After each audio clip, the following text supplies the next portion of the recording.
மாணவர்களுக்கு good evening. மாணவர்களுக்கு வணக்கம். நாங்கள் அன்று போன வகுப்பிலே பார்த்து நாங்கள் இடையிலே விட்ட விடயத்தை நாங்கள் இன்றைக்கு தொடர்ந்து பார்ப்போம். அதற்கு முதல் நான் நினைக்கின்றேன், நாங்கள் எங்கே விட்டோம் என்று சொன்னால் கேள்வி என்றால் என்னென்றெல்லாம் பார்த்தோம். கேள்வி விதி,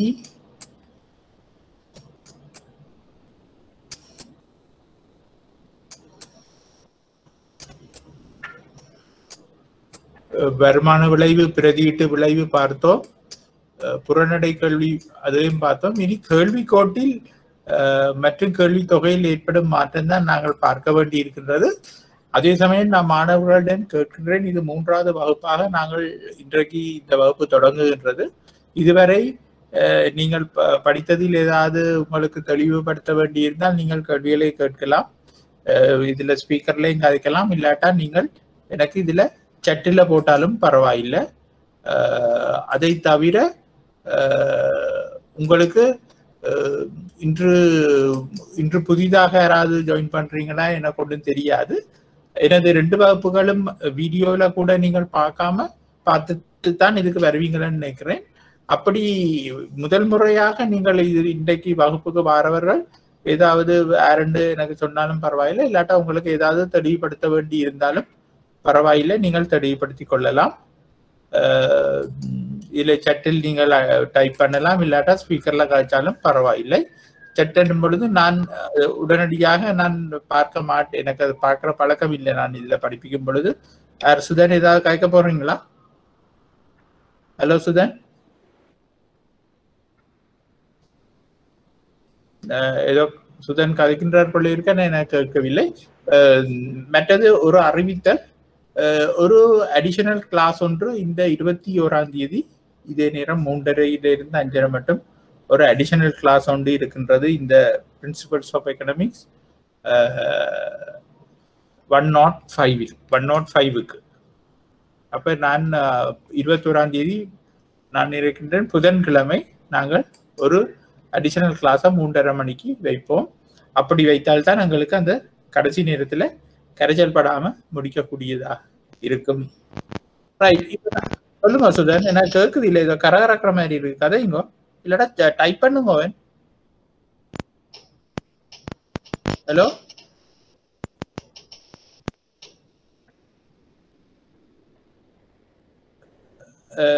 நான் நினைக்கின்றேன் ஸ்பீக்கர்ல ஏதோ பிரச்சனை போல இருக்கின்றது, நீங்கள் டைப் பண்ணுங்க ஏதாவது. இப்போ ஓகேவா சார்? ஓ, இப்போ ஓகேயா? சொல்லுங்க சார். அந்த புறநடை கேள்வி இப்ப கொஞ்சம் சொல்லி தரீங்களா சார்? அது கொஞ்சம் விளக்கம் இல்லாம இருக்கு. புறநடை கேள்வி என்பது என்ன? வலிமையான கேள்விக்கோடு இடமிருந்து வலமாக மேலிருந்து கீழாக இருக்கும். ஆனால் புறநடை கேள்வி என்பது இடமிருந்து வலமாக கீழிருந்து மேலாக இருக்கும். இடமிருந்து வரமாக கீழிருந்து மேலாக இருக்கும். உதாரணமாக, நல்ல உதாரணம் தான் புறநடை கேள்விகளுக்கு. அந்த புறநடை கேள்விகளுக்கு இது இருக்காது. அதாவது புதிதாக உற்பத்தி செய்யப்படுவது என்பதெல்லாம் குறைவா இருக்கும். நாங்கள் இப்படி எடுப்போம், அந்த பழமை வாய்ந்த ஆன்டிக்ஸ் அப்படியான உபகரணங்கள், பொருட்கள் இனி புதிதாக உற்பத்தி செய்யப்பட போவதில்லை. எங்கேயாவது புதிதாக கண்டுபிடிக்கப்படலாம், ஆனால் அவை இருக்கும். ஆனால் இருப்பவர்கள் அதை எங்களுக்கு கூடிய விலைக்கு தான் அதை தர பார்ப்பார்கள். அதே மாதிரி அதை நாங்கள் வேண்ட விரும்புகிற ஆக்களும் கூடிய விலைக்கு கூடுதலான பொருட்களை வேண்ட விரும்புவோம். வழமையா கேள்வியில நாங்கள் வேண்ட விரும்பேக்க நாங்கள் கூடிய பொருட்களை நாங்கள் குறைந்த விலையில தான் வேண்டுவான் ஒரு பகுத்தறிவான நுகர்வு படித்தோம். கூடிய பொருட்களை குறைந்த விலைக்கும், குறைந்த பொருட்களை கூடிய விலைக்கும் வாங்குவான் என்று தான் நாங்கள் படித்தோம். ஆனால் இங்கே கூடிய விலைக்கு கூடிய பொருட்களை வேண்ட பார்ப்பான். ஏன்னு சொன்னா அந்த பொருள் தட்டுப்பாடு. அப்போ ஒவ்வொருத்தனும் கொள்வன வலு உள்ளவன் தான் அதை வேண்டுவான். உதாரணமாக நாங்கள் சொல்லுவோம், இந்த எகிப்திய இதுகள்ல இருந்த பழமை வாய்ந்த இதுகள், இல்லாட்ட இந்த காந்தி போட்ட செருப்பு, அப்படி இப்படியான இதுகள் ஏலத்துல போகுதுன்னெல்லாம் நாங்கள் இப்போ பார்த்துருக்கின்றோம் தானே. அப்படியான பொருட்களை கூடுதலான விலைக்கு, இப்ப 5 பொருட்கள் என்றாலும் அவன் கூடுதலான விலை கொடுத்து வேண்டுவான். அதே சமயம் அதில் நிரம்பலும் வந்து கூடுதலான விலையில தான் கிடைக்கும். அதை வைத்திருக்கிறார்களும் கூடுதலான விலைக்கு தான் கொடுக்க விரும்புவார்கள். அது எங்கேயும் அப்படித்தான். ஆனா இங்க வந்து அவன் வந்து கூடுதலான விலைக்கு அந்த பொருட்களை வாங்க தயங்க மாட்டான் என்றதுதான் அதன் உண்மையான அர்த்தம். அப்ப அதன் கேள்விக்கோடு வந்து வளமையான, நாங்கள் இன்னும் நிரம்பல் படிக்கவில்லை, வளமையான நிரம்பல் கோடு மாதிரி இருக்கு. கூடிய விலையில கூடிய பொருட்களுக்கு அவன் கேள்வி எழுப்புவான். கூடிய விலையில கூடிய பொருட்களுக்கு கேள்வியை எழுப்புவான் என்றதுதான் அதனுடைய அர்த்தம். அப்ப நான் அதை மீண்டும் ஞாபகப்படுத்துகின்றேன். வார புதன்கிழமை 3:30க்கு ஒரு கிளாஸ் இருக்கின்றது. ஆகவே நாங்கள் இதில இருந்து போவோம் மேலோட்டமாக. கேள்வி கோட்டில் மற்றும் கேள்வி தொகையில் ஏற்படும் மாற்றம். அப்ப கேள்வி கோட்டில் ஏற்படும் மாற்றம் என்பது ஒரே கேள்வி கோட்டில் பல்வேறு விலைகள்ல என்னென்ன கேள்வி தொகைகள் இருக்கும் என்றதை நாங்கள் பார்ப்பதுதான் கேள்வி கோட்டில் ஏற்படும் மாற்றம். உதாரணமா ஒரே கேள்வி கோட்டில், இந்த படத்துல பாத்தீங்கன்னா ஒரே கேள்வி கோட்டில் 10 ரூபாய் விலையில 100 பொருட்களும் 5 ரூபாய் விலையில 300 பொருட்களையும் வாங்க முற்படுவான்.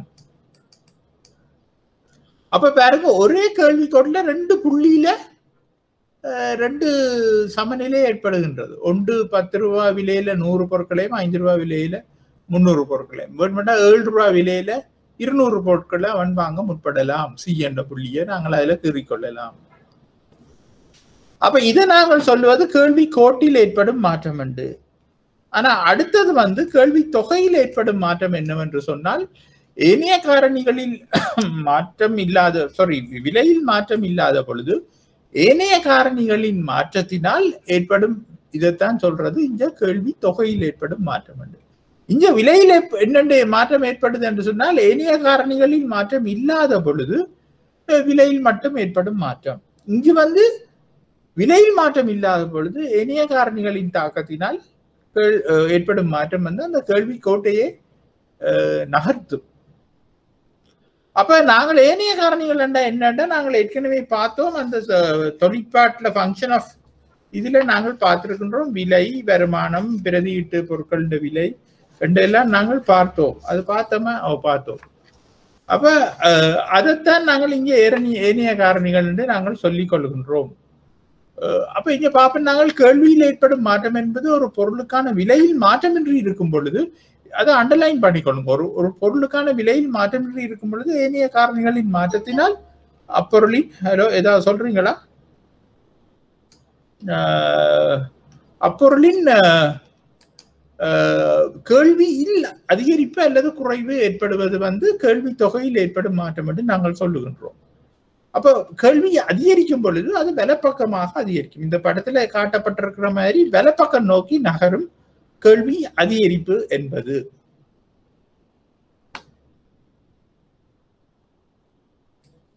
அப்ப கேள்வியில் அதிகரிப்பு எந்தெந்த சூழ்நிலைகள்ல ஏற்படும் என்று சொன்னா, பிரதியீட்டு பொருட்களின் விலை அதிகரிப்பால். அப்ப பிரதியீட்டு பொருட்களுக்கு நான் உங்களுக்கு சொல்லிக் கொண்டிருக்கிறது பானும் இடியப்பம். ஒருத்தர் இரவு சாப்பாட்டுக்கு பானா இடியப்பமான்னு பாக்குறான்னு வச்சு கொள்ளுங்க. அப்ப இங்க இடியப்பத்தின் விலைகள்ல அதிகரிப்பு ஏற்படும் பொழுது ஒரு நுகர்வோன் வந்து பிரதியீட்டு பொருள் இடியப்பம், பான்.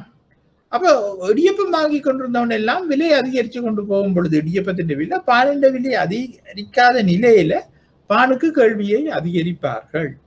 அப்ப அப்படி அதிகரிக்கும் பொழுது இந்த கேள்விக்கோடு முதல் இருந்த இடத்திலிருந்து அந்த அம்புக்குறி காட்டுற பக்கத்துக்காக வலப்பக்கம் போகும்.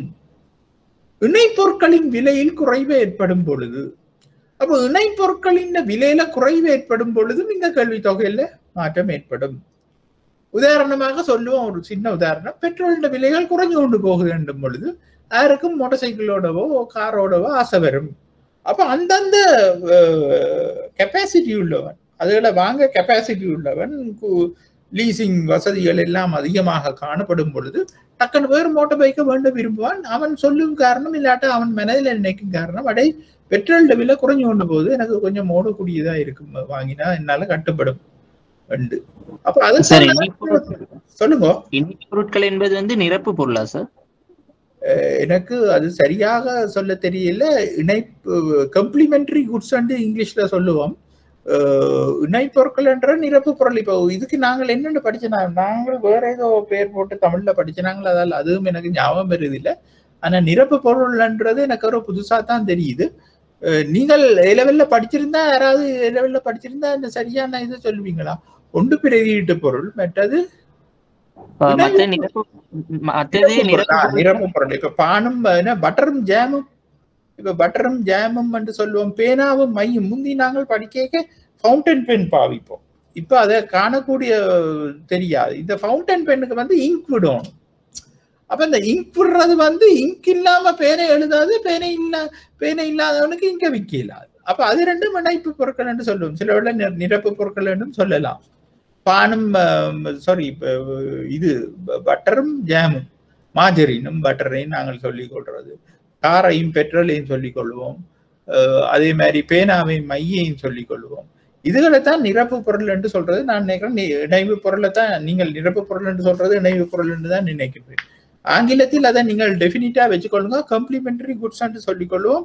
அந்த கம்ப்ளிமெண்டரி குட்ஸை தான் நாங்கள் இதுல இந்த பெயர்ல அழைக்கின்றோம். அடுத்தது நுகர்வோர் வருமானத்தில் அதிகரிக்கும் பொழுது அது ஆப்வியஸ். நுகர்வோர் வருமானத்தில் அதிகரிப்பு ஏற்படும் பொழுது நாங்கள் அந்த குறிப்பிட்ட பொருளை கூடுதலாக வாங்க விரும்புவோம். ஏற்கனவே வெட்டிக்கொண்டிருந்த இடத்துல இருந்து கூடுதலாக வாங்க விரும்புவோம். நுகர்வோருடைய சுவையில் அதிகரிப்பு ஏற்படும் பொழுது, ஒரு நல்ல சுவையான பொருள், ஒரு சாக்லேட் ஒன்று கேண்டோஸ் நல்ல ஒரு சாக்லேட் ஒன்று இன்ட்ரடியூஸ் பண்ணியிருக்கா, நீண்ட சுவையான அதிகரிப்பு என்று சொல்லும் பொழுது நாங்கள் அதை ஒரு ஆரம்ப கட்டத்தில் ஒரு லெவல்ல வேண்டிக் கொண்டிருந்தாலும் அந்த சுவையில அதிகரிப்பு ஏற்பட நாங்கள் அந்த பொருளை கூட வேண்ட பார்ப்போம். அது சுவை என்று சொல்லும் பொழுது அது கேண்டோஸ் மட்டுமில்லை, எந்த பொருளாகவும் இருக்கலாம். சுவை என்று நான் சொல்றது விருப்பத்துல அதிகரிப்பு ஏற்படும் பொழுது எங்கள்கிட்ட கெப்பாசிட்டி இருக்கும் பட்சத்தில் நாங்கள் அதை வேண்டிக் கொள்வோம். எதிர்காலத்தில் அதிக விலையில் ஒரு பொருள் விற்கப்படும் என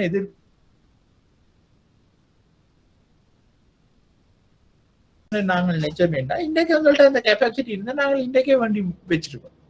அப்போ வேற ஒரு காரணிகள்ல மாற்றம் ஏற்படாத பட்சத்துல நாங்கள் எதிர்பார்ப்பு எதிர்காலத்துல விலையேற போகுது அதே பொருள் கண்டோட நாங்கள் இப்பவே வேண்ட விரும்புவோம். அதனாலும் கேள்வி அதிகரிப்பு ஏற்படும்.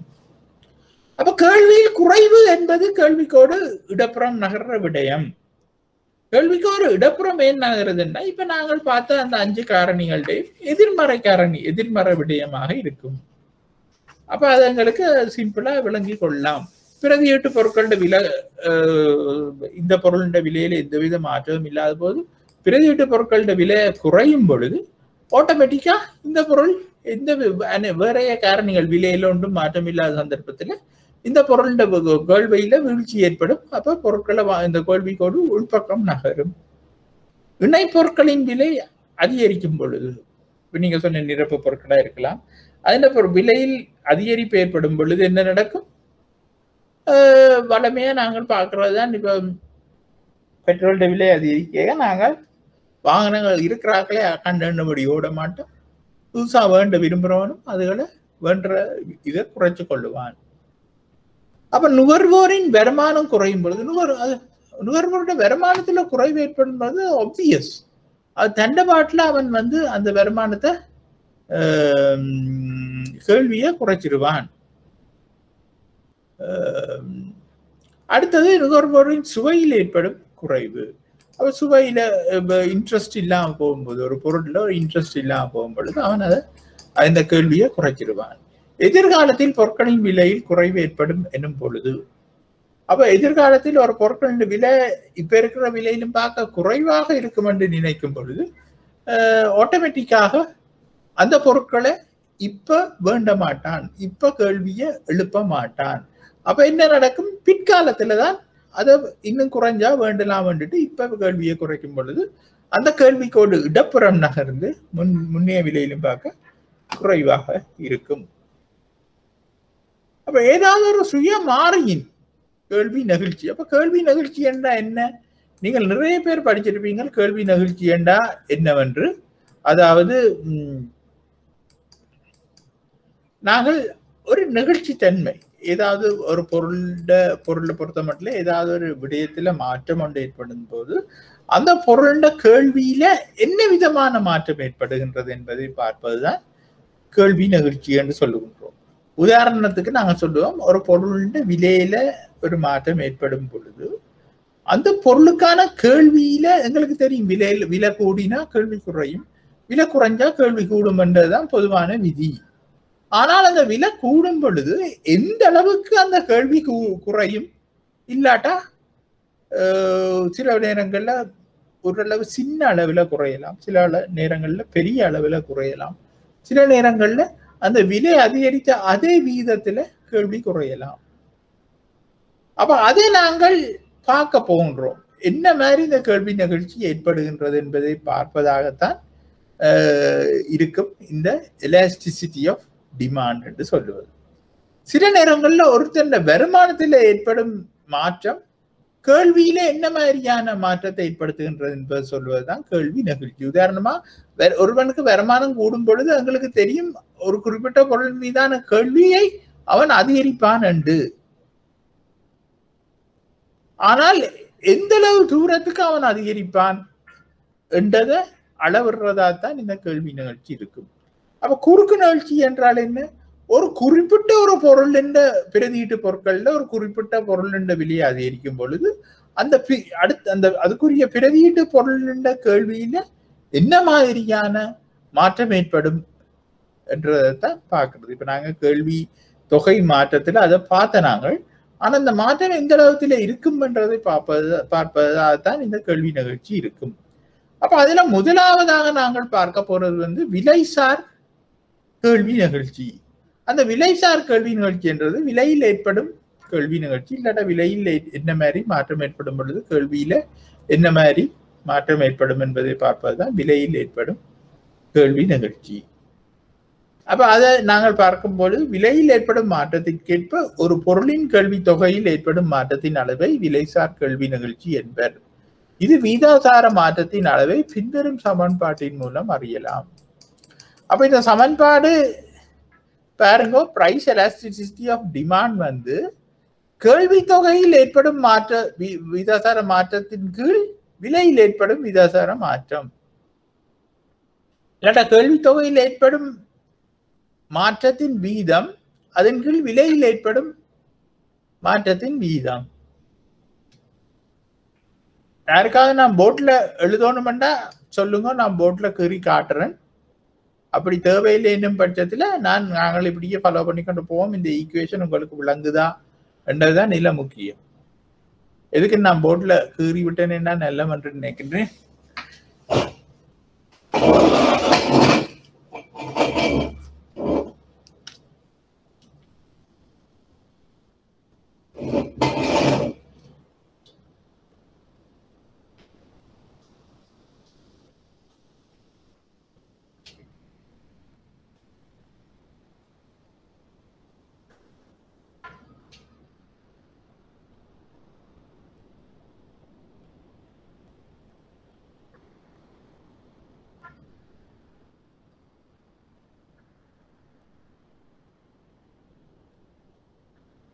இதுதான் அந்த சமன்பாடு.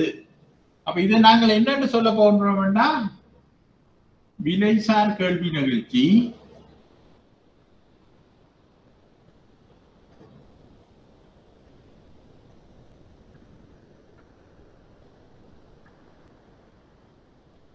சமன் அந்த பொருளுக்கான தொகையில் ஏற்படும் மாற்றம்.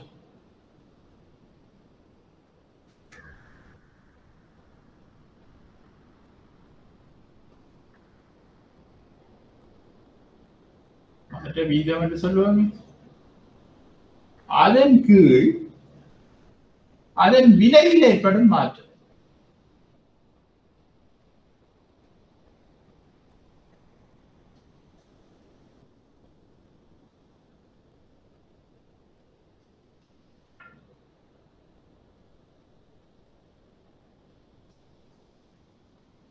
அப்ப இங்க நாங்க சொல்லுவோம், ஒரு பொருள் P ஆக இருக்கின்றது, அது P1 ஆக அதிகரிக்கின்றது.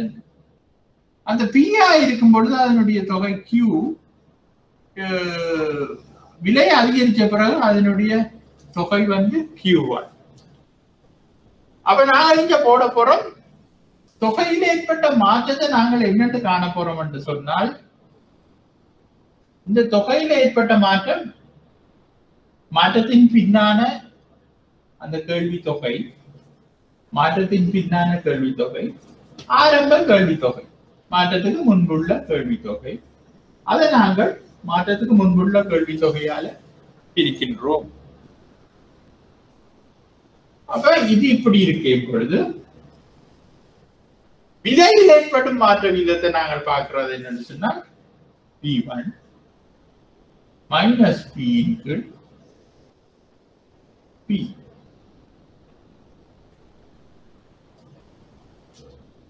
இதை நாங்கள் பிராக்கெட் பண்ணலாம்.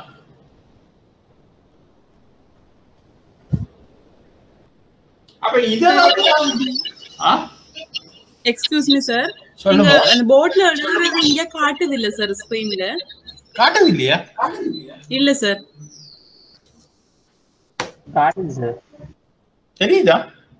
தெரியுது சார். அப்ப என்ன பிரச்சனை? யார் நீங்க ஒரு முதல் காய்ச்சவன் பேர் என்ன சார்? அப்ப எந்ததுல ஏதாவது பிரச்சனையோ தெரியாது, எனக்கு காட்டுது இல்லதான். சரி, ஓகே, நான் செக் பண்றேன். இப்ப நான் கேட்கிறேன்னு சொன்னால் நீங்கள் இங்க ரெஜிஸ்டர் பண்ணி இருக்கிறீங்களா? ஆமாம் சார், ரெஜிஸ்டர் பண்ணிருக்கிறேன். இல்ல எனக்கு இப்ப நீங்க ஸ்கிரீன் ஷேர் பண்ணி இருக்கிறது காட்டுது, நீங்க இப்ப போர்ட்ல எழுதி கொண்டிருக்கீங்கன்னு அது காட்டுது இல்லன்னு சொல்றேன். அதான் அது என்னண்டு வருது, பிரச்சனையா வருதுன்னு. ஒரு நிமிஷம் பாருங்க. என்னடா இப்ப நான் இந்த இதெண்டோன்னு உங்களுக்கு போர்ட் தெரியணும். அதான்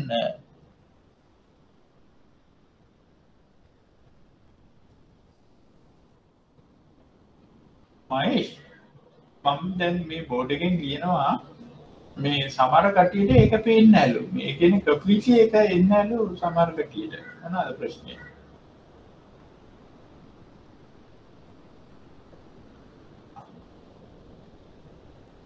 ඔව් බෝඩ් එක පින් කරන්න ඕනේ නේද? ரைட். ඔව් தங்கச்சி அதுல போர்ட் என்ற ஒரு இதொண்டு வருமாம், அதை பின் பண்ணட்டான். அப்பதானே அது மாறி உங்களுக்கு அது தெரியும். அதாவது அந்த நாட்ஸ் இல்லாம போய் இது தெரியும்.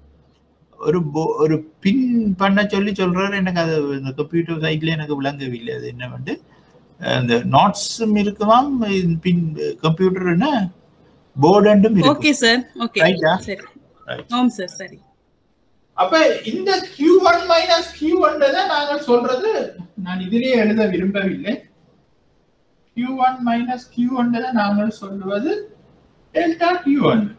இது ஒரு சின்ன விஷயம், அதாவது இதுல ஏற்படும் மாற்றம். அப்ப P1 மைனஸ் P என்றதை நாங்கள் சொல்லிக் கொடுக்கணும் டெல்டா P என்று. அப்ப இதை நாங்கள் எழுதலாம் டெல்டா Qவின் கீழ் Q, அதன் கீழ் டெல்டா Pயின் கீழ் P.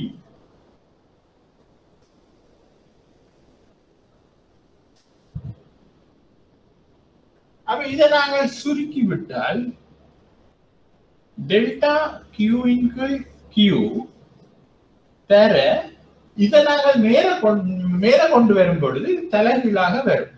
Pயின் கீழ் டெல்டா P என்று வரும். அப்ப அதை நாங்கள் என்னென்னு எழுதலாம் என்று சொன்னால், எங்களோட வசதி டெல்டா Qவின் கீழ் டெல்டா P தர Pயின் கீழ் Q.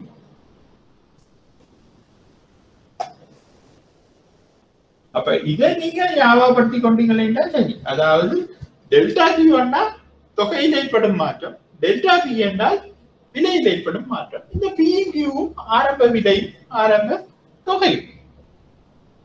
இதுல நாங்கள் PO ஒன்று போட்டுக்கொள்ளலாம், இப்படி போட்டுக்கொள்ளலாம். இதை PO ஒன்று போட்டுவிட்டா ஆரம்ப விலையும் ஆரம்ப தொகை.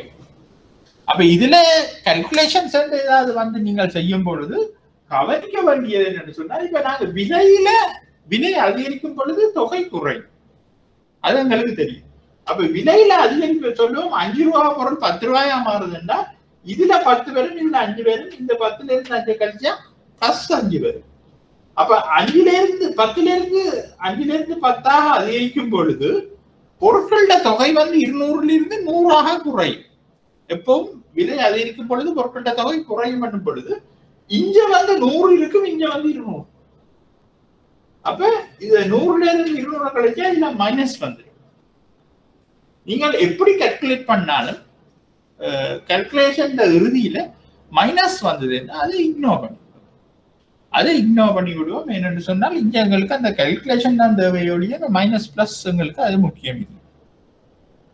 எங்களுக்கு நாங்கள் இங்க பார்க்கறது வந்து கேள்வி தொகையில் இந்த மாதிரி மாற்றங்கள் ஏற்படுகின்றது. ஒரு பொருளின் விலையில மாற்றம் ஏற்படும் போது அந்த தொகையில என்ன வீதத்துல மாற்றம் அடையுதுன்றதை பார்க்கிறோமே ஒழிய நெகட்டிவ் பாசிட்டிவ் ஒரு விஷயம் இருக்கின்றது.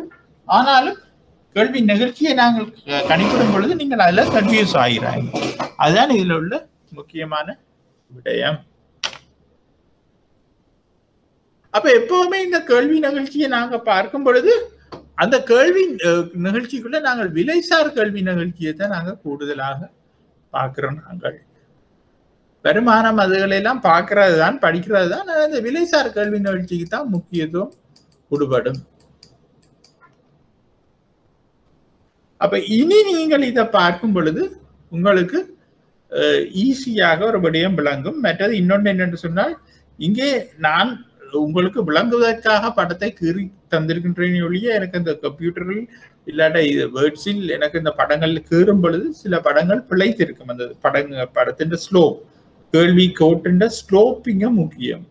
கேள்வி நிகழ்ச்சியை நாங்கள் கால்குலேட் பண்ணும் பொழுது இந்த ஈக்குவேஷன் மூலமா எங்களுக்கு ஒரு ஃபிகர் வரும். ஆனால் நாங்கள் என்ன செய்கின்றோம் என்று சொன்னால் அதை கிராஃபிலையும் பார்க்கலாம். அப்ப நாங்கள் வந்து எல்லா சந்தர்ப்பத்திலையும் ஒரு கிராஃபில பார்க்கும்போது எங்களுக்கு லேசாக விளங்கும் என்ற படியால நான் கீறின படத்துல ஏதேனும் பிள்ளைகள் இருக்கலாம், நீங்கள் அதை இக்னோர் பண்ணுங்க. ஆனா அந்த இப்படித்தான் இருக்கும் என்பதை நீங்கள் விளங்கி கொண்டீங்களா சரி.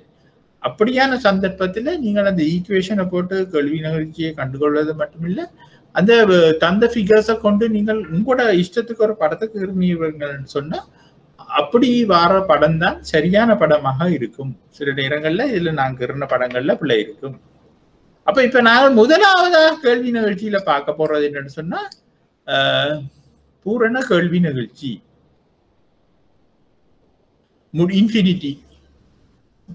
அதாவது விலையில ஒரு மாற்றமும் இல்லாத சந்தர்ப்பங்கள்ல பொருட்கள்ல தொடர்ந்து மாற்றங்கள் ஏற்பட்டு கொண்டு போவதை தான் சொல்லுவது பூரண கேள்வி நிகழ்ச்சி என்று. அப்ப பெரும்பாலும் நுகர்வோர் ஒரு குறிப்பிட்ட ஒரு விலையில் மாத்திரம் கொள்வனவு செய்கின்ற பண்டங்கள் இதில் உள்ளடங்குகின்றன. இந்த விலையில் எவ்வளவு தொகையும் கொள்வனவு செய்வதற்கு தயாராக உள்ளதோடு அதற்கு குறைவான அல்லது அதிக விலையில் கொள்வனவு செய்யப்பட மாட்டாது. அதாவது இங்க பாருங்க, 10 ரூபா விலையில 100 பொருட்கள், 150 பொருட்கள், 200 பொருட்கள் என்று வில்பட்டு கொண்டு போகும். அந்த 10 ரூபா விலைக்கு மேல இல்லாட்ட வேற விலைகள்ல அந்த பொருள் விற்பனை செய்யப்பட மாட்டாது. அப்ப இப்படியான பொருளை நீங்கள் எங்கேயாவது கண்டிருந்தீங்களேன்னா எனக்கு சொல்லுங்க. ஆகவே இது வந்து ஒரு கற்பனை. அப்ப இது வந்து ஒரு கற்பனை என்று நாங்கள் சொல்லும் பொழுது நடைமுறையில இல்லாத ஒரு நிகழ்ச்சியாகத்தான் இதை நாங்கள் பார்க்கின்றோம், விலைசார் கேள்வி நிகழ்ச்சியாக. அப்ப இதை வந்து பொருளியல் என்ன சொல்லி என்ன சொன்னால், நாங்கள் பின்பு நாங்கள் இந்த சந்தைகளை பற்றி படிக்க போன்றோம். நீங்கள் ஏலெவல்ல எங்கேயாவது எக்கனாமிக்ஸ் படிச்சிருந்தீங்களா உங்களுக்கு தெரியும், சந்தைகள்ல நிறை போட்டி சந்தை என்ற ஒரு சந்தை, பெர்ஃபெக்ட் காம்படிஷன் என்று சொல்லுவோம், பெர்ஃபெக்ட் காம்படிட்டிவ் மார்க்கெட் என்று. நிறை போட்டி சந்தையில இப்படியான பொருட்கள் விற்கப்படும் என்று சொல்லுவார்கள். ஆனா உண்மையை நாங்க பார்த்தோம்னா நிறை போட்டி, பூரண நிறை போட்டி சந்தை என்பதும் ஒரு கற்பனை என்றுதான் சொல்லுகின்றார்கள். நிறை போட்டி சந்தைக்கு அன்னித்த சந்தைகள் முதலாளித்துவ பொருளாதாரம் இல்லாட்ட சந்தை பொருளாதாரத்துல நாங்கள் பார்க்கலாமே ஒழிய பூரண நிறை போட்டி சந்தை உள்ள ஒரு சந்தையை எங்களால பார்க்க முடியாது. ஆகவே அதனால அப்படிப்பட்ட ஒரு சந்தையில விற்கின்ற பொருட்களையும் எங்களால பார்க்க முடியாதுன்றதால இதுவும் ஒரு கற்பனையாகத்தான் மக்கள் சந்தையில நாங்கள் நடைமுறையில பார்க்க முடியாத ஒரு சந்தையாகத்தான் இருக்கும். அதாவது ஒரே விலையில விலை மாற்ற துப்புரவா இல்லாத சந்தர்ப்பத்துல இப்படி தொடர்ந்து தொகைகள் மாறினாலும் விலை மாறாது என்பது ஒரு கற்பனையே. அப்ப இங்க பாருங்க 10 ரூபா பொருள்ல 100 பொருள் தான் வில்படும், 10 ரூபா பொருள்ல 200 பொருள் வில்படுதுன்னு சொல்லுங்க. 2வது 100 200 மாத்தி விடுங்க. அப்ப தொகை மாற்ற விகிதாசாரம் 100 இருக்கும் பொழுது 100 100 சொல்லுவோம். விலை மாற்ற விகிதாசாரம் 0. அப்ப விலை மாற்ற விகிதாசாரம் 0 இருக்கும்போது ஏதோ ஒரு ஃபிகரை நாங்கள் சைவரால பிரிச்சோம் என்றால் அது இன்ஃபினிட்டியாக மாறும். அப்ப இதை நாங்க முடிவிலி சந்தை இல்லாட்டா பூரண கேள்வி நிகழ்ச்சி சந்தை என்று நாங்கள் சொல்லிக் கொள்ளலாம்.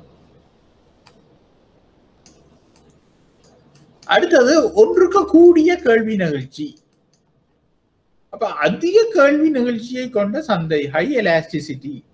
அப்ப இங்க என்ன நடக்கும் என்று சொன்னா, விலை நிகழ்ச்சி ஒன்றுக்கு முடிவுற்ற நிலைக்கும் இடையிலுள்ள பண்டங்கள் இந்த வகையை சார்ந்தவையாகும். அதாவது விலை நிகழ்ச்சி ஒன்றுக்கும் இன்ஃபினிட்டிக்கும் இடையில உள்ள நிலை இவ்வகையான சந்தையாக நாங்கள் கொள்ளப்படுகின்றோம். அதை நீங்கள் அது கொஞ்சம் டெக்னிக்கலா தான் அதை நாங்கள் பார்க்கணும். அதெல்லாம் அந்த வசனத்தை நீங்க மறந்துடுங்க. இங்கு கேள்வி தொகை மாற்றமடைகின்ற சதவீதம் விலை மாற்றமடைகின்ற சதவீதத்தை விட அதிகமாக இருக்கும். இவை நெகிழ்ச்சி பண்டங்கள் எனவும் கருதப்படுகின்றது. அத்தியாவசியம் இல்லாத பண்டங்களின் விலை நெகிழ்ச்சி உயர் பெறுமதியை கொண்டிருக்கும். அப்ப இங்க என்ன சொல்றோம் என்று சொன்னால், விலையில ஒரு சின்ன மாற்றம் ஏற்பட்டாலும் தொகையில பெரிய மாற்றம் ஏற்படும், கேள்வி தொகையில் பெரிய மாற்றம் ஏற்படும். அதைத்தான் ஒன்றுக்கு கூடிய கேள்வி நிகழ்ச்சி என்று நாங்கள் சொல்லிக் கொள்கின்றோம். அப்ப இந்த படத்தை நீங்கள் பார்த்தீங்களா என்றால் அது உங்களுக்கு தெரியும். அப்ப அது என்னன்னு சொன்னால், இப்ப பாருங்க 2 ரூபா விலை குறையும் பொழுது அந்த பொருட்களோட தொகை 70ஆல அதிகரிக்கின்றது. அதே மாதிரி நாங்கள் மெட்ரவளம் பார்த்தோம்னா 2 ரூபா விலையை அதிகரிக்கும் பொழுது அந்த தொகை 70ஆல குறைகின்றது. அப்ப இது அந்த ஈக்குவேஷன்ல நீங்கள் போட்டு பார்த்தீங்கன்னா அந்த பெறுமதி முடிவு ஒன்றுக்கு கூடியதாக இருக்கும். அப்ப ஒன்றுக்கு கூடியதாக இருக்கிறபடியா நாங்கள் இந்த விலைசார் கல்வி நிகழ்ச்சி ஒன்றுக்கு கூடியது என்று சொல்லுகின்றோம். அப்ப இந்த தாற்பயம் என்ன என்று சொன்னால், விலையில் ஏற்படுகின்ற ஒரு சின்ன மாற்றமும் கேள்வி தொகையில் பெரிய மாற்றத்தை ஏற்படுத்தும். அப்ப உதாரணத்துக்கு எங்களுக்கு ஆடம்பரம் அத்தியாவசியம் இல்லாத பொருட்கள் எல்லாத்தையும் நாங்கள் இந்த கட்டத்துக்குள்ள கொண்டுடலாம். உதாரணத்துக்கு சொல்லுவோம், நாங்கள் ஒரு குறிப்பிட்ட வரையறையோட உள்ள வருமானத்துல நாங்கள் வாழ்ந்து கொண்டிருக்கும் பொழுது எங்களால அரிசி, சீனி, தேயிலை, இல்லாட்ட லக்ஸ்ப்ரே, இல்லாட்டா பால், அதுகளுக்குரிய கன்சம்ஷனை எங்களால குறைக்க இயலாது. அப்போ 1 லட்சம் ரூபாய் வருமானத்துல நாங்கள் அதுகள் எல்லாத்தையும் கவர் பண்ணி கொண்டு எங்களுக்கு ஆடம்பரம் என்று நினைக்கின்ற சில பொருட்களை ஒரு 20,000 ரூபாய்க்கு தான் எங்களால செலவழிக்க இயலும் என்று நாங்கள் சொல்லி கொண்டிருப்போம். அப்ப 20,000 ரூபாய்க்கு நாங்கள் பலதரப்பட்ட ஆடம்பர பொருட்கள் ஒரு 10 வேண்டி கொண்டிருக்கிறோம் ஒவ்வொரு மாதமும் என்று சொல்லுவோம். ஆனா அந்த பொருட்களோட விலைகள், அதாவது இவ்வளவு காலம் 20,000க்கு வேண்டி கொண்டிருந்த பொருட்கள் அடுத்ததாக 30,000க்கு தான் வேண்டும் என்ற ஒரு நிலை வரும் பொழுது, அதாவது விலை கூடும் பொழுது எங்களால அந்த 20,000க்கு மேல செலவழிக்க முடியாத நிலை இருக்கின்றது. என்னன்னா வருமானம் அதே மாதிரி தான் இருக்கின்றது. ஆகவே நாங்கள் என்ன செய்வோம், அந்த 20,000க்கு வேண்டக்கூடிய பொருட்களை மட்டும் நாங்கள் வேண்டுவோம், இல்லாட்டா அதையும் இன்னும் குறைச்சு விட்டுருவோம். ஆகவே அந்த விலையில் ஏற்படும் அதிகரிப்பு தொகையில பெரிய மாற்றத்தை ஏற்படுத்தும். அதே மாதிரி அந்த பொருட்களோட விலை குறையும் பொழுது நாங்கள் நார்மலுக்கும் கூட போய் வேண்ட பார்ப்போம். என்னன்னு சொன்னால் ஆடம்பர பொருட்கள் நாங்கள் எவ்வளவு வேணாலும் எங்களால என்ஜாய் பண்ண இயலும். ஒரே பொருட்களை நான் சொல்லவில்லை, பலவிதமான பொருட்களை நான் சொல்லுகின்றேன். அதாலதான் இப்படியான மாற்றங்கள் ஏற்படுகின்றது. அப்ப நாங்க பின்பு படிப்போம் என்னன்னு சொன்னால், இந்த அரசாங்கம் இந்த வரியை விதிக்கும் பொழுது இப்படியான பொருட்கள் மீது வரியை விதித்தால் அங்க என்ன நடக்கும் என்று சொன்னா, வரியை விதிப்பதனால், அதாவது நேரில் வரி என்று சொல்லப்படுகின்ற பொருட்கள் மீதான வரியை அரசாங்கம் விதித்தால் அந்த விதிப்பதன் மூலம் பொருளோட வரி கூடிரும், விலை கூடிரும். கூடினா டக்குன்னு மக்கள் வேண்டதை குறைச்சிருவினோம். ஆகவே அதன் மூலமாக அரசாங்கத்துக்கு கிடைக்கின்ற வருமானம் குறையும். அதனால அரசாங்கம் இப்படிப்பட்ட பொருட்கள் மீது நேரில் வரியை விதிக்க தயங்கும். அப்ப பாருங்க, ஒரு கேள்வி நிகழ்ச்சியை அறிஞ்சதால இப்படியான பாலிசி மேக்கர்ஸ் இப்படியான டிசிஷன்களை எடுப்பார்கள். அப்ப அப்படி நிறைய விடயங்கள் இருக்கின்றது. உதாரணத்துக்கு நாங்கள் ஒரு பொருளை நாங்கள் ஏற்றுமதி செய்கின்றோம். நாங்கள் ஏற்றுமதி செய்யும் பொழுது இப்படியான பொருட்களை ஏற்றுமதி செய்யும் பொழுது ஏதோ ஒரு வகையில எங்களோட எக்ஸ்சேஞ்ச், எங்களோட நாட்டு கரன்சி வெளிநாட்டுல இருக்கிறவனுக்கு சீப்பாக தெரிந்தது என்றால், எங்களோட நாட்டு பெறுமதி நல்லா குறைஞ்சி, இப்ப டாலருக்கு எதிரான எங்களோட நாட்டின் பெறுமதி நல்லா குறைஞ்சு அவனுக்கு சீப்பா தெரியுமா இருந்தால் எங்கட நாட்டு பொருட்களை கூடுதலாக வாங்குவான். அப்ப இந்த ஆடம்பரமான பொருட்களோட ஸ்பெஷாலிட்டி இதுதான்.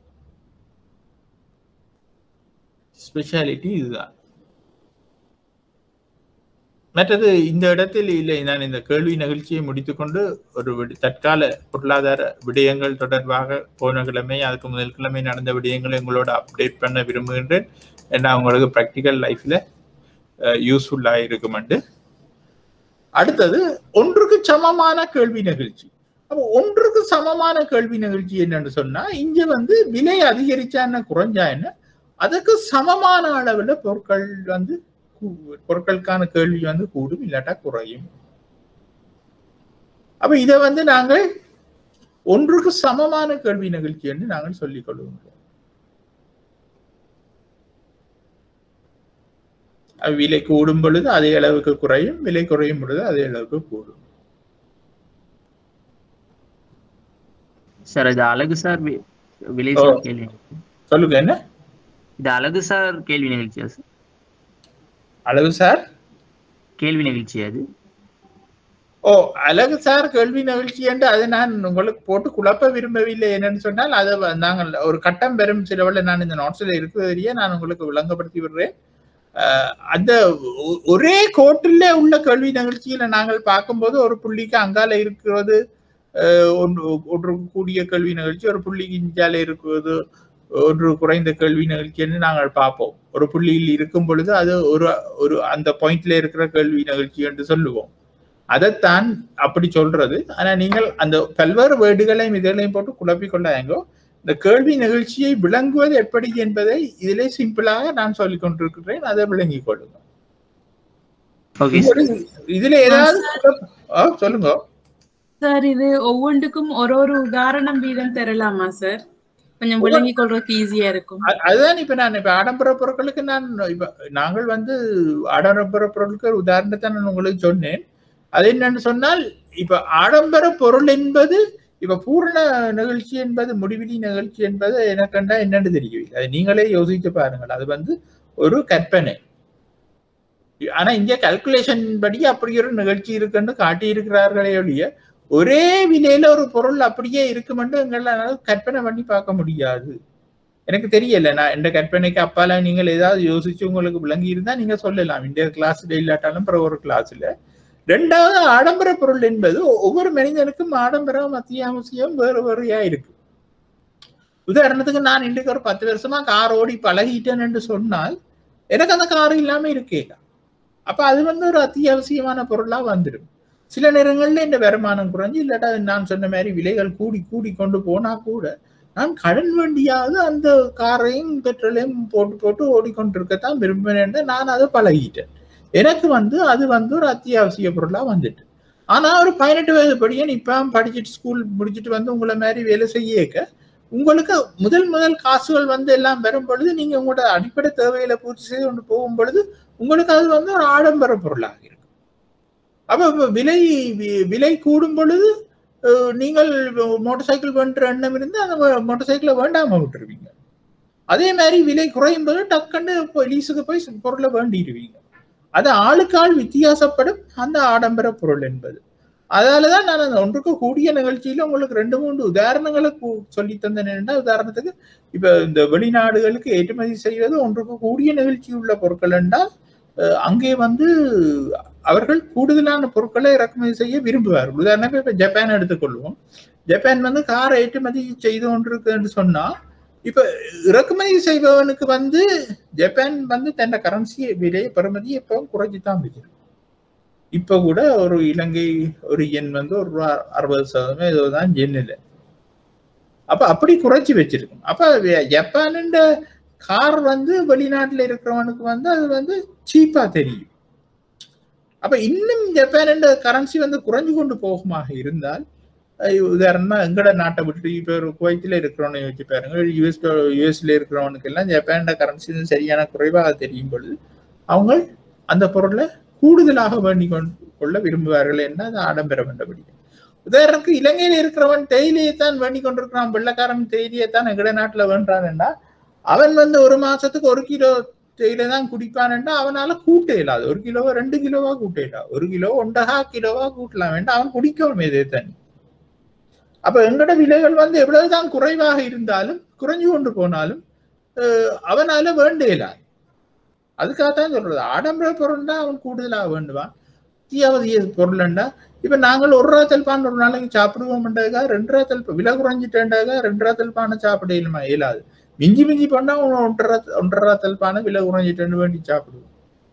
அதனால எனக்கு அது சரியாக என்ன விட என்ன சாமான்ன்றது சொல்ல முடியாம இருக்கின்றது பொருள் எக்ஸாம்பிளா.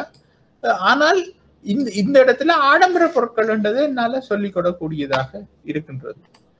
ஒன்றுக்கு சமமானது என்று சொல்லும் பொழுது பழையபடி அந்த ஒரு தியரி சைடு ஒன்று வருகின்றது.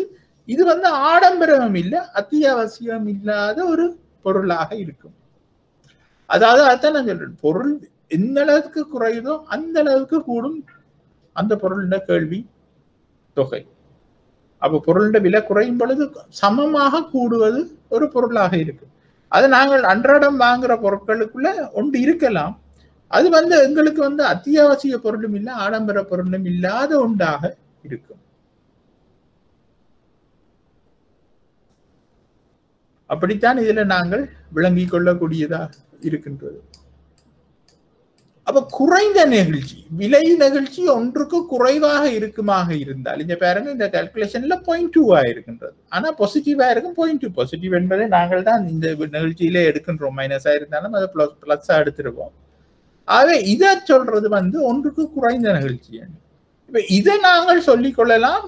பாருங்க விலை எவ்வளவுதான் கூடினாலும் எங்களோட தொகை குறையாது. 5 ரூபாயில 50 இருந்தது 10 ரூபா போனா கொஞ்சம் தான் குறைப்போம். இதை நாங்கள் ஆடம்பர பொருள் என்று சொல்லிக்கொள்ளலாம். உதாரணமா அரிசியும் சீனியும் மாவையும் நாங்கள் வந்து விலை நல்லா கூடுதுன்றதுக்காக ஒரு அடியாக எங்களால குறைக்க இயலாது அந்த பொருட்கள். இப்ப அதுதான் நடக்குது பாருங்க. இப்ப அரிசி ஒரு கிலோ சம்பா 1 கிலோ 200 ரூபான்றதுக்காக நாங்கள் வேண்டாம விடுறே இல்லை. ஏதோ ஒரு வகையில நாங்கள் உங்களுக்கு ஒரு நாளைக்கு எங்களோட வீட்டுக்கு 1 கிலோ சீனி அரிசி வேணும்னா நாங்க 1 கிலோ அரிசியை நாங்கள் பாவிச்சு கொண்டுதான் இருக்கோம். அப்ப விலை கூடுது எங்களால கட்டாது என்ற ஒரு நிலை வரைக்கும் 3/4 கிலோவா குறைத்தமை ஒழிய ஒரு அடியா குறைக்க இயலாது. அதே மாதிரி விலை குறையும் பொழுதும் 1 கிலோல நாங்கள் கன்சியூம் பண்ணி கொண்டிருக்கிறோம். விலை வந்து குறைஞ்சு நல்லா குறைஞ்சதுன்னா கூட நாங்கள் உடனே 2 கிலோவை வேண்டி சாப்பிட இயலாது. எங்கட வீட்டுக்கு 3 நேரம் சாப்பிட்றதுக்கு 1 கிலோ தான் வேணுமெண்டா அது நாங்கள் 1.5 கிலோவா கூப்பிடலாம். வயிறார சாப்பிட்றோம், வயிறு நிறைய சாப்பிட்றோம் 1.5 கிலோவை போட்டு சாப்பிடலாம். அதுக்காக நல்லா விலை குறைஞ்சிட்டேன்டாக்கா 1.5 கிலோ வேண்டி 2 கிலோ வேண்டி சாப்பிட இயலாது. அப்ப இது ஆடம்பர பொருள் என்று நாங்கள் சொல்லிக் கொள்ளுகின்றோம். அப்ப இந்த கேள்வி நிகழ்ச்சியை வந்து ஒன்றுக்கு குறைந்த கேள்வி நிகழ்ச்சியை என்ன மாதிரி இவர்கள் பயன்படுத்துகிறார்கள் பாலிசி மேக்கர்ஸ் என்றா, இப்ப அரசாங்கத்தை பாருங்க பயப்படாம இதுல டாக்ஸை விதிக்கலாம். உதாரணமா 5 ரூபா பொருளுக்கு 5 ரூபா டாக்ஸ் விதிக்கிறேன் என்று அது 10 ரூபாயா போனா கூட நாங்கள் வேண்ட தொகையை கொஞ்சம் தான் குறைப்போமே ஒழிய ஒரே அடியா குறைக்க மாட்டோம். அதே மாதிரி தான் குறையும் பொழுது நாங்கள் ஒரு அடியா கூட்டவும் மாட்டோம். அப்ப இன்னொரு உதாரணம் இதுல என்னன்னு சொன்னா, ஏற்றுமதி செய்கிற ஒரு நாடு கூட இப்படியான பொருட்களை ஏற்றுமதி செய்யும் பொழுது அதனால எந்த ஒரு கட்டத்திலையும் ஒரு கட்டத்துக்கு மேல கூடுதலான ஏற்றுமதியை செய்து கொள்ள இயலாது. என்னன்னு சொன்னா இது வந்து அத்தியாவசிய பொருட்கள். அத்தியாவசிய பொருட்களை ஒரு கட்டத்துக்கு மேல எங்களால ஏற்றுமதி செய்யல. என்னென்றா வேண்டவன் வந்து ஒரு அளவுக்கு தான் அதை நுகரலாம். அதாலதான் எந்த ஒரு நாடும் முன்னேற வேணும் என்று சொன்னால் அந்த நாடு வந்து மற்றவங்களுக்கு தேவையான ஆடம்பரமான பொருட்களை தான் உற்பத்தி செய்யணும். உற்பத்தி செய்து வித்தாதான் அந்த நாடு வெளிநாட்டு நாணயங்களை சம்பாதிச்சு முன்னேறலாம் என்று சொல்லுவது ஒரு தியரி. அப்ப நீங்கள் வந்து உதாரணத்துக்கு ஒரு பிசினஸ் செய்யறீங்கள் என்று சொன்னா கூட ஒரு கெப்பாசிட்டிக்கு மேல உதாரணமே அரிசி விற்கிறவனுக்கு வந்து ஒரே அடியா அரிசி விற்பனையே கூட்ட இயலாது. ஆனா அது வந்து ஒரு அவசியமானதுன்றபடியே அவன் பிசினஸ் டவுன் ஆகாது. எப்பவுமே அரிசி வேண்ட ஜனம் பெறும். ஆனால் அவனால ஒரு அளவுக்கு மேல அது அந்த விற்பனையை கூட்ட இயலாது. ஆனா ஒரு கார் கம்பெனி கார் விற்பனை நிலையத்தை போய் பார்த்தீங்கன்னா உதாரணத்துக்கு இஷாரா ட்ரேடர்ஸ், இந்திரா ட்ரேடர்ஸ் அதுல போய் பார்த்தீங்கன்னா இப்ப மாதிரியான நேரத்துல பெரிய வீழ்ச்சி இருக்கும், விற்பனை வீழ்ச்சி இருக்கும். ஒருத்தரும் வேண்ட போக மாட்டாங்க, இறக்குமதி இல்லை. ஆனா அரிசி கடைக்காரன் பிசினஸ் ஒன்று இருக்கும். ஆனால் எல்லாம் ஒரு நிலைமைகள் சாதகமா வந்து எல்லாம் ஒரு செழிப்பான ஒரு நாட்டு நிலைமைகள் ஒன்று இருக்கும் என்று சொன்னா கார் விற்கிறவன் அடிச்சு அள்ளிக்கொண்டு 200 வீதம் 300 வீதம் 400 வீதம் கூட வித்து கொண்டு போவான்.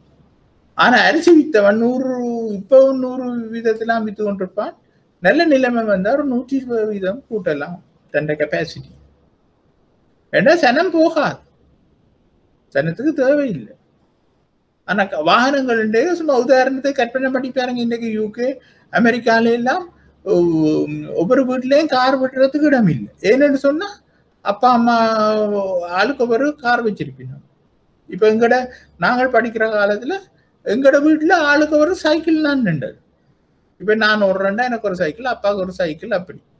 ஆனால் இன்னைக்கு பாருங்க ஒரு வீட்டுல ஒரு கார் நிக்குது, அது தவிர ஒரு மோட்டர் பைக் நிக்குது. அப்ப அவர் வேலைக்கு போறதுக்கு கார்ல போவார், தூரத்துக்கு பக்கத்துல கடைகளுக்கு போறதுக்கு இப்ப மோட்டர் சைக்கிள் ஒன்று வச்சிருப்பாரு, தம்பிக்கு ஒரு மோட்டர் சைக்கிள். அப்படி ஒரு நிலை இங்கே இருக்குது.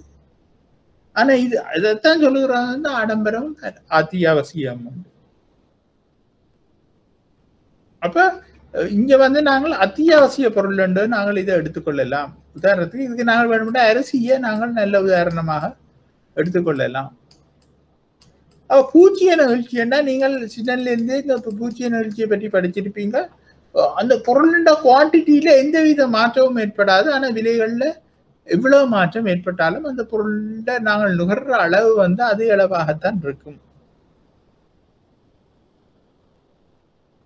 அப்போ ஒரே அளவைத்தான் நாங்கள் நுகர்ந்து கொண்டிருப்போம். ஆனால் அந்த விலை கூடும் குறையும். அப்ப இதுக்கு அந்த காலத்துல இருந்தே நாங்கள் சொல்லிக் கொடுக்கின்ற ஒரு உதாரணம் தான் என்ன உப்பை நாங்கள் சொல்லிக்கொள்வோம். என்னென்னா உப்பு எங்களால அளவுக்கு கூறவும் பாவிக்கலாம், அளவுக்கு குறையவும் பாவிக்கலாம். ஆனால் அதே விலையில அதே தொகையை நாங்கள் பயன்படுத்தவும் வேண்டியில்லை. எங்களுக்கு எந்த விலையிலையும் நாங்கள் சொல்லுவோம் மாசத்துக்கு ஒரு 500 கிராம் தான் பாவிப்போம் வேண்டுறோம் என்றால் 100 கிராம் என்று சொல்லுவோம். மாசத்துக்கு 100 கிராம் தான் எங்களோட வீட்டுல உப்பு நாங்கள் பாவிக்கின்றோம் என்றால் நாங்கள் எப்பவுமே 100 கிராம் தான் பண்ணி கொண்டிருப்போம். அதே கெப்பாசிட்டியில விலை கூடினா என்ன குறைஞ்சா என்ன அதை நாங்கள் சொல்லிக் கொள்றது வந்து பூச்சிய நெகிழ்ச்சி உண்டு. அப்ப அந்த ஈக்குவேஷன்ல இதெல்லாம் நீங்க போட்டு பாத்தீங்கன்னா உங்களுக்கு தெரியும். அதை வச்சுக்கொண்டு நீங்க கிராஃபுக்குறீங்களா இப்படியான கிராஃபுகள் வந்திருக்கும். அப்ப இதெல்லாம் பேசிக் திங்ஸ். நாங்கள் இனி எங்க படிக்க போனாலும் டக்கண்டு விலை நிகழ்ச்சி இப்படி ஒன்றுக்கு குறைஞ்சதா இருக்கேக்க இப்படி இருக்கும் அப்படி இருக்கும் என்று நாங்கள் ஒரு வரியில காய்ச்சிட்டு போவோம். அப்படி காய்ச்சிட்டு போகும் பொழுது நீங்கள் இதை ஈஸியா ஞாபகம் வச்சு விளங்கி கொள்ள வேண்டும். அப்போ ஒரு புள்ளி நெகிழ்ச்சி என்பது ஒரே கோட்டில பல்வேறு இடங்கள்ல இருக்கிற விலையின இதுகளைத்தான் நாங்கள் சொல்றது புள்ளி நெகிழ்ச்சி என்று. அப்ப நாங்கள் இப்ப பார்த்த 5 இதையும் இந்த ஒரு கோட்டுல இதுல ஒரு நிகழ்ச்சி இருக்கும், இதுல ஒரு நிகழ்ச்சி இருக்கும். பூர்ண நிகழ்ச்சியும் பூச்சிய நிகழ்ச்சியும் இதுலயும் இருக்கும். ஒன்றுக்கு சமமான நிகழ்ச்சி இதுல இருக்கும், ஒன்றுக்கு கூடியதில இருக்கும், ஒன்றுக்கு குறைந்ததில இருக்கும் என்று நாங்கள் பார்த்து கொள்ளலாம்.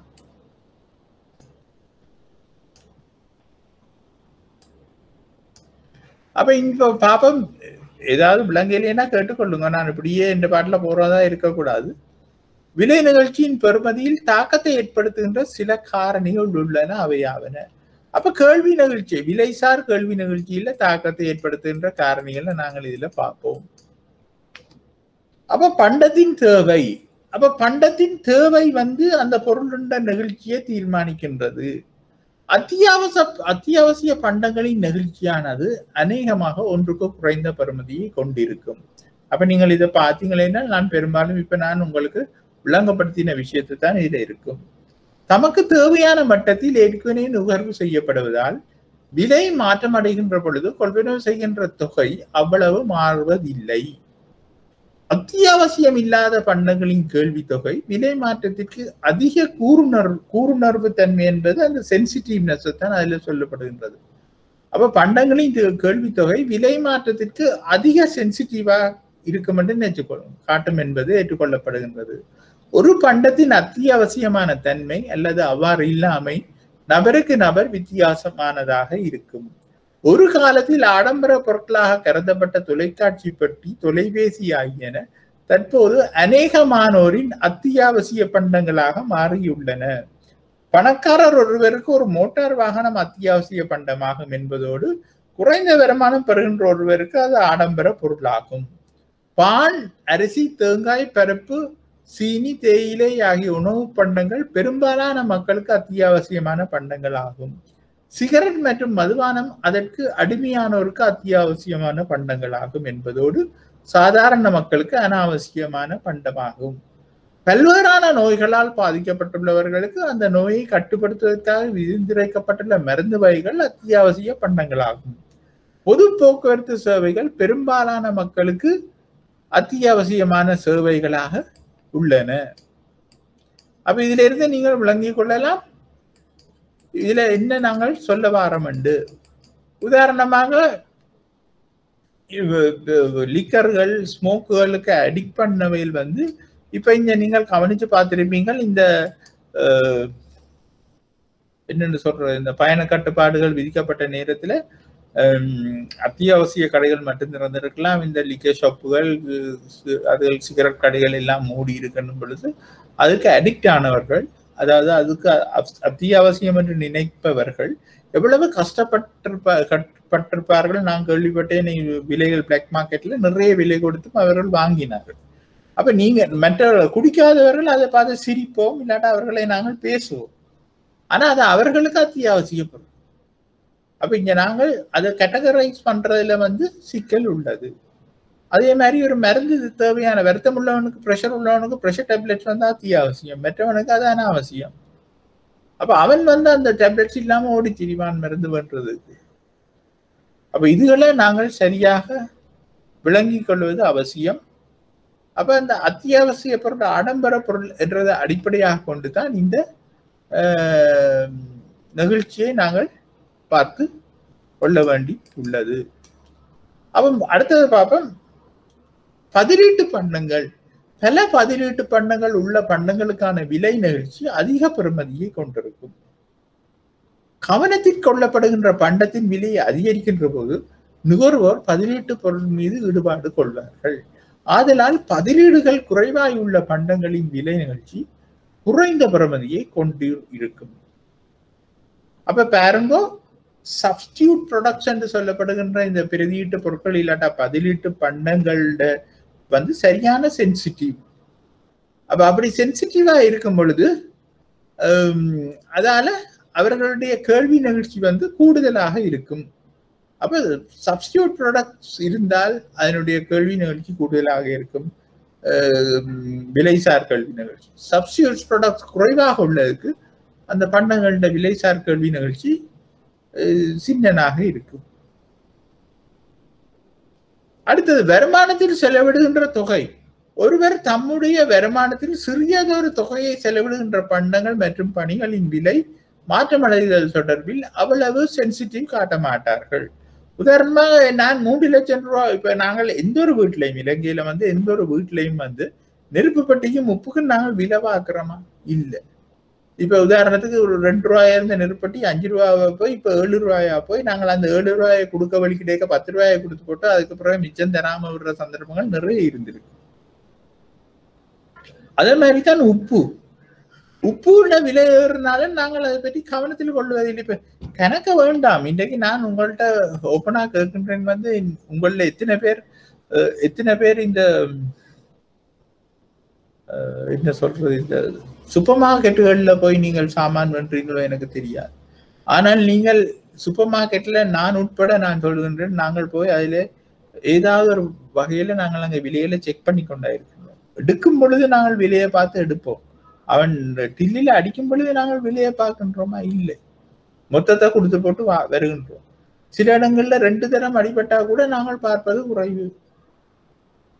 எத்தனை பேர் பார்க்கின்றோம் என்றது இல்லை. அப்ப அந்த அளவுக்கு வந்துட்டு எங்களுடைய எல்லாருடைய பர்ச்சேசிங் பவரும் முந்தி அப்படி இல்லை. நாங்கள் சின்ன இப்படியான சூப்பர் மார்க்கெட்டுகள் இல்லை. இந்த என்னன்னு சொல்றது, EPOS என்று சொல்லப்படுகிற அந்த electronic point of sale system இருக்கவில்லை. அப்ப சாமான்களை கட்டி கட்டி வச்சு போட்டு அவன் கணக்கு பார்த்து பேப்பர்ல எழுதி தந்து கூட்டி எங்கள்ட்ட துண்டு தான் நாங்களும் அந்த பேப்பர் பில்ல செக் பண்ணி போட்டு தான் நாங்கள் காசை கொடுப்போம். அப்ப அந்த தன்மை இப்ப மருகி விட்டது. எனக்கு நான் வந்து கன நேரங்கள்ல அதை யோசிக்கிறேன். நான் வந்து கன நேரங்கள்ல அதை யோசிக்கிறேன்.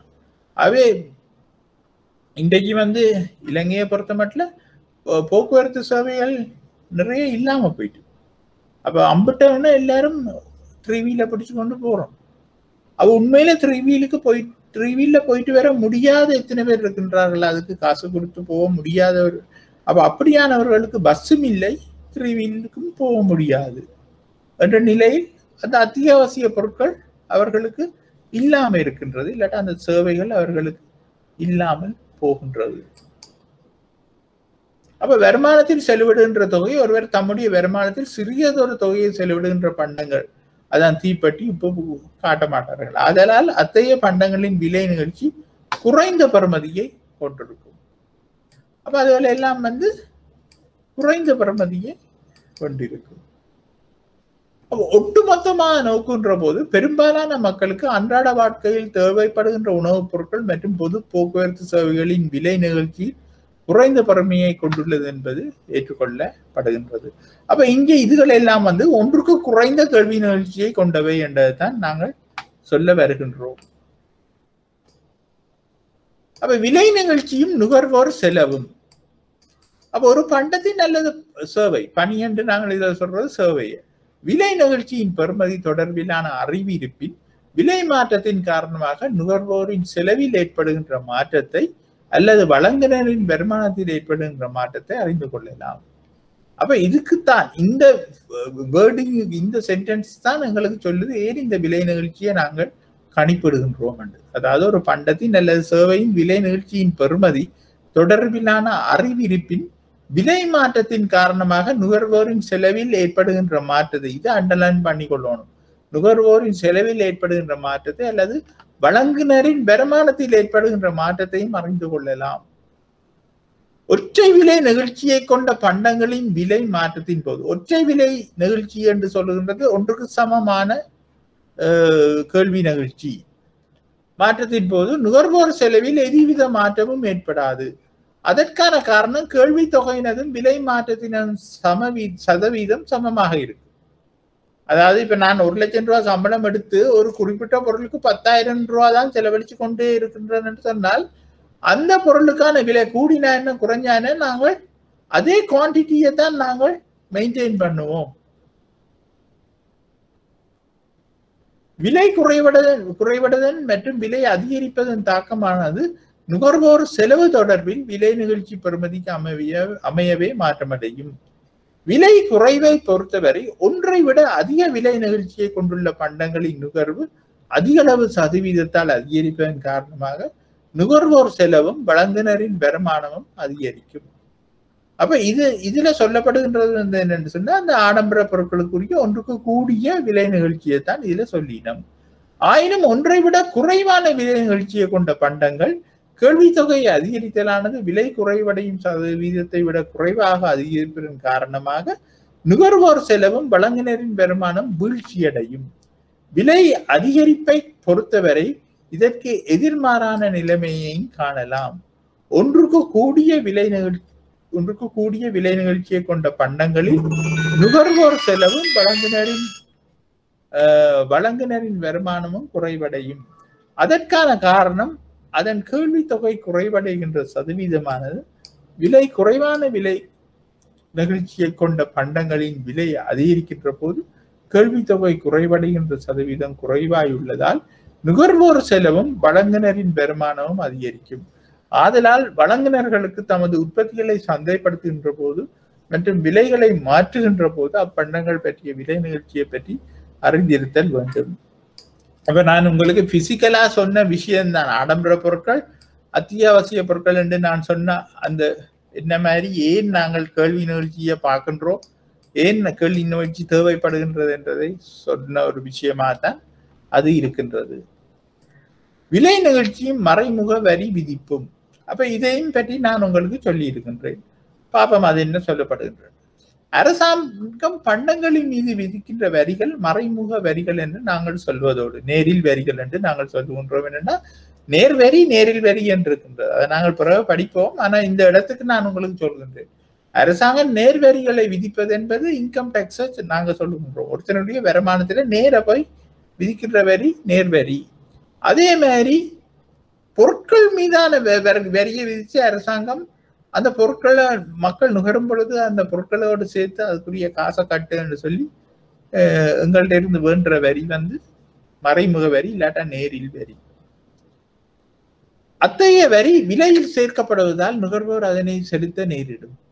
இறக்குமதி வரி, இம்போர்ட் டரிஃப்ஸ் இல்லாட்டா இம்போர்ட் டியூட்டிஸ் என்று நாங்கள் சொல்லுவோம். உதாரணமா வாகனங்களை இறக்குமதி செய்யும் பொழுது இலங்கை அரசாங்கம் கிட்டத்தட்ட 100-200 வீத வரிகளையும் ஒரு வாகனத்துக்கு விதிக்கின்றது. அதனாலதான் இந்த வாகனங்கள் இலங்கையில இவ்வளவு விலை.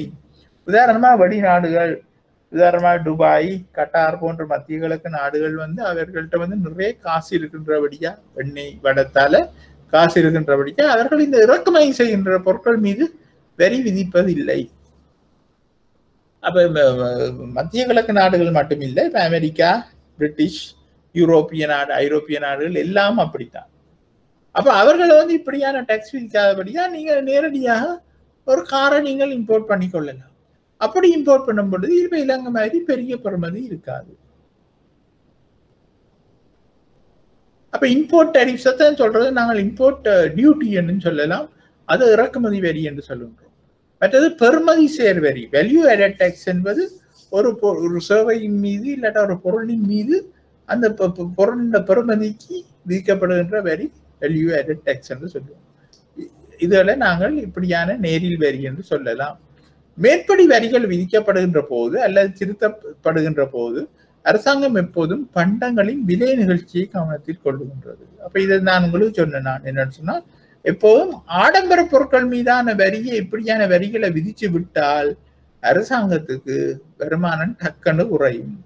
ஆனா அத்தியாவசியமான பொருட்கள், அதாவது ஒன்றுக்கு குறைந்த விலைசார் கல்வி நிகழ்ச்சியுள்ள பொருட்கள் மீது இப்படியான வரிகளை விதிச்சா என்னதான் விலை கூடினாலும் நாங்கள் வேண்டதை வேண்டிக் கொண்டிருப்போம். உதாரணமாக பெட்ரோல் மீது எரிபொருட்கள் மீதான வரியை 10 ரூபா ஒரு லிட்டருக்கு அரசாங்கம் விதிச்சு என்று சொன்னால் நாங்கள் வேண்டதை வேண்டத்தான் செய்வோம், இல்லாட்ட கொஞ்சம் தான் குறைப்போம். அப்ப அதன் மூலமா அரசாங்கத்துக்கு தொடர்ந்து கூட வருமானங்கள் கிடைச்சு கொண்டிருக்கும். அரிசியில அரசாங்கம் வரி விதிச்சது என்றால் அரசாங்கத்துக்கு ஒரு சாலிட் இன்கம் அது.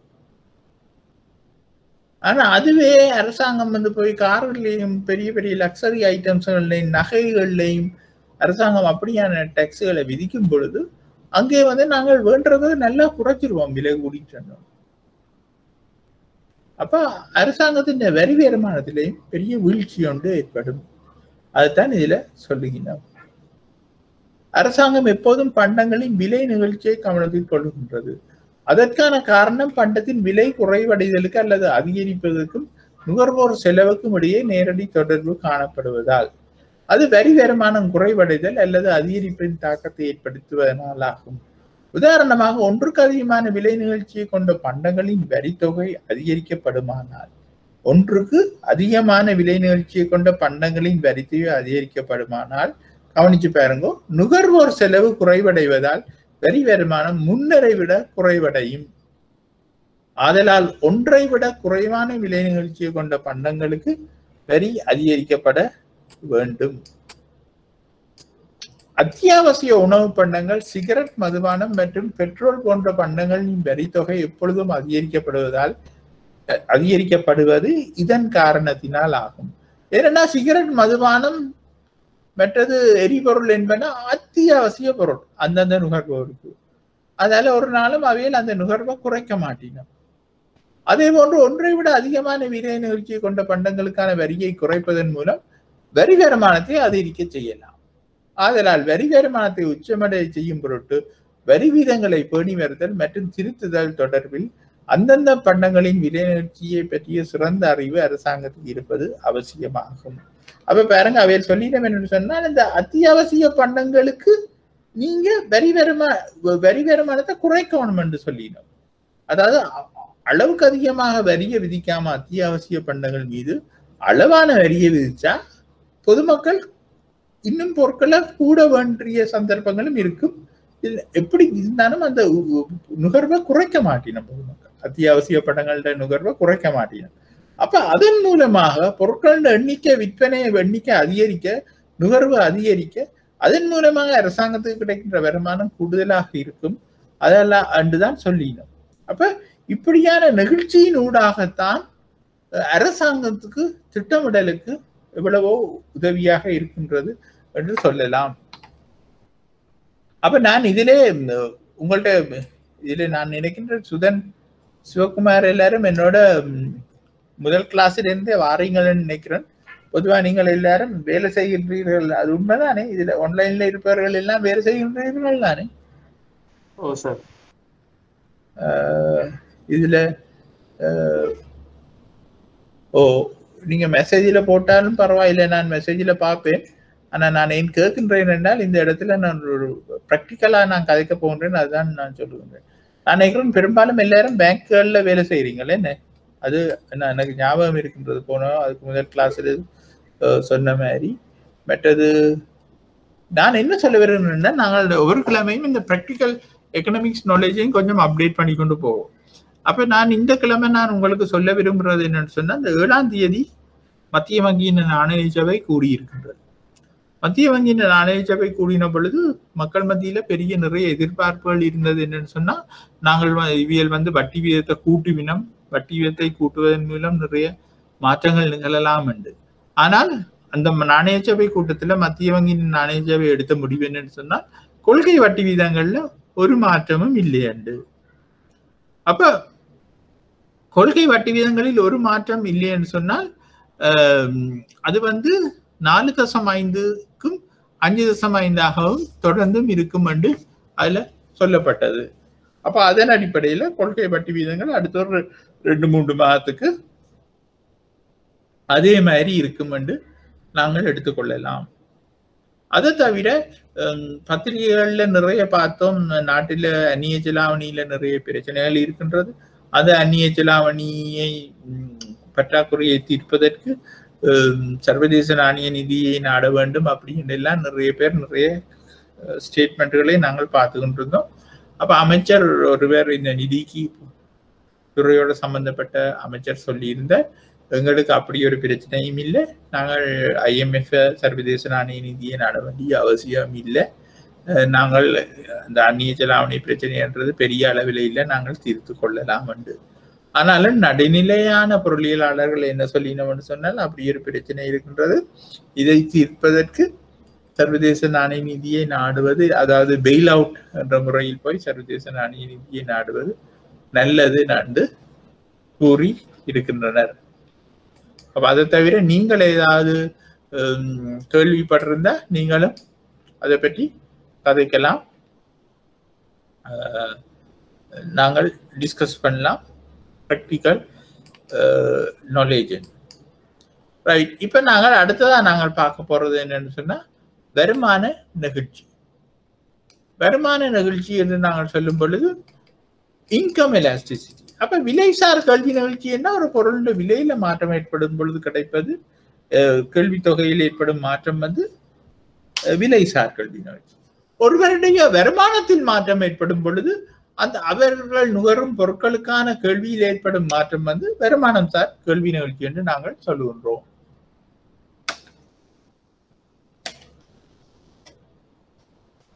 அப்ப இந்த வருமானம் சார் கல்வி நிகழ்ச்சியை என்னென்று கணிப்பிடுகின்றது என்று நீங்கள் பார்த்து கேட்டீர்கள் என்று சொன்னால்,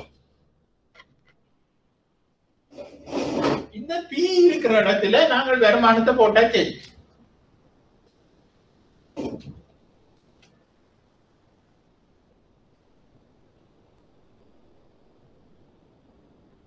வருமானம் சார் கேள்வி நிகழ்ச்சி. அவை பிரைஸ் எலாஸ்டிசிட்டி ஆஃப் டிமாண்ட் இல்ல, இன்கம் எலாஸ்டிசிட்டி ஆஃப் டிமாண்ட். அப்ப இந்த பி இருக்கிற இடத்துல நாங்கள் ஐய போட்டா சரி.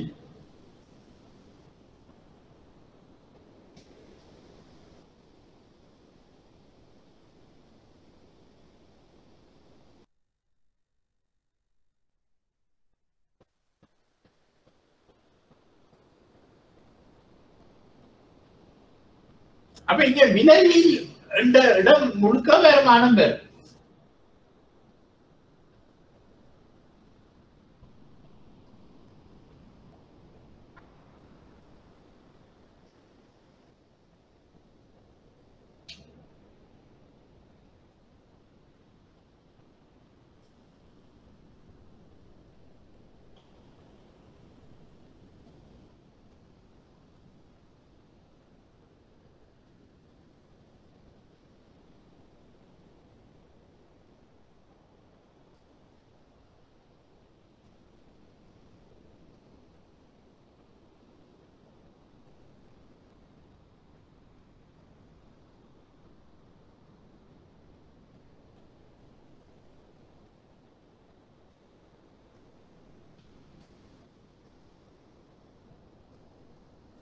அத ஈஸியாக விளங்கி கொண்டா சரி.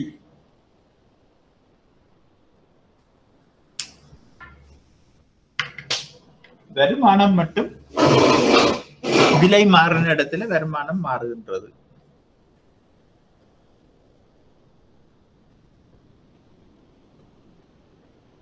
அப்ப நான் இத நோட்ஸுக்கு போகின்றேன். யாராவது போர்டு வேணும்னா சொல்லுங்க, கொஞ்ச நேரம் போர்டை காட்டலாம். அப்ப நாங்கள் இங்க வருமான நிகழ்ச்சி நாங்கள் பார்ப்போம். இங்கு ஒரு பண்டத்தின் அல்லது பணியின் கேள்வி ஒருவர் வருமான மாற்றத்தில் காட்டுகின்ற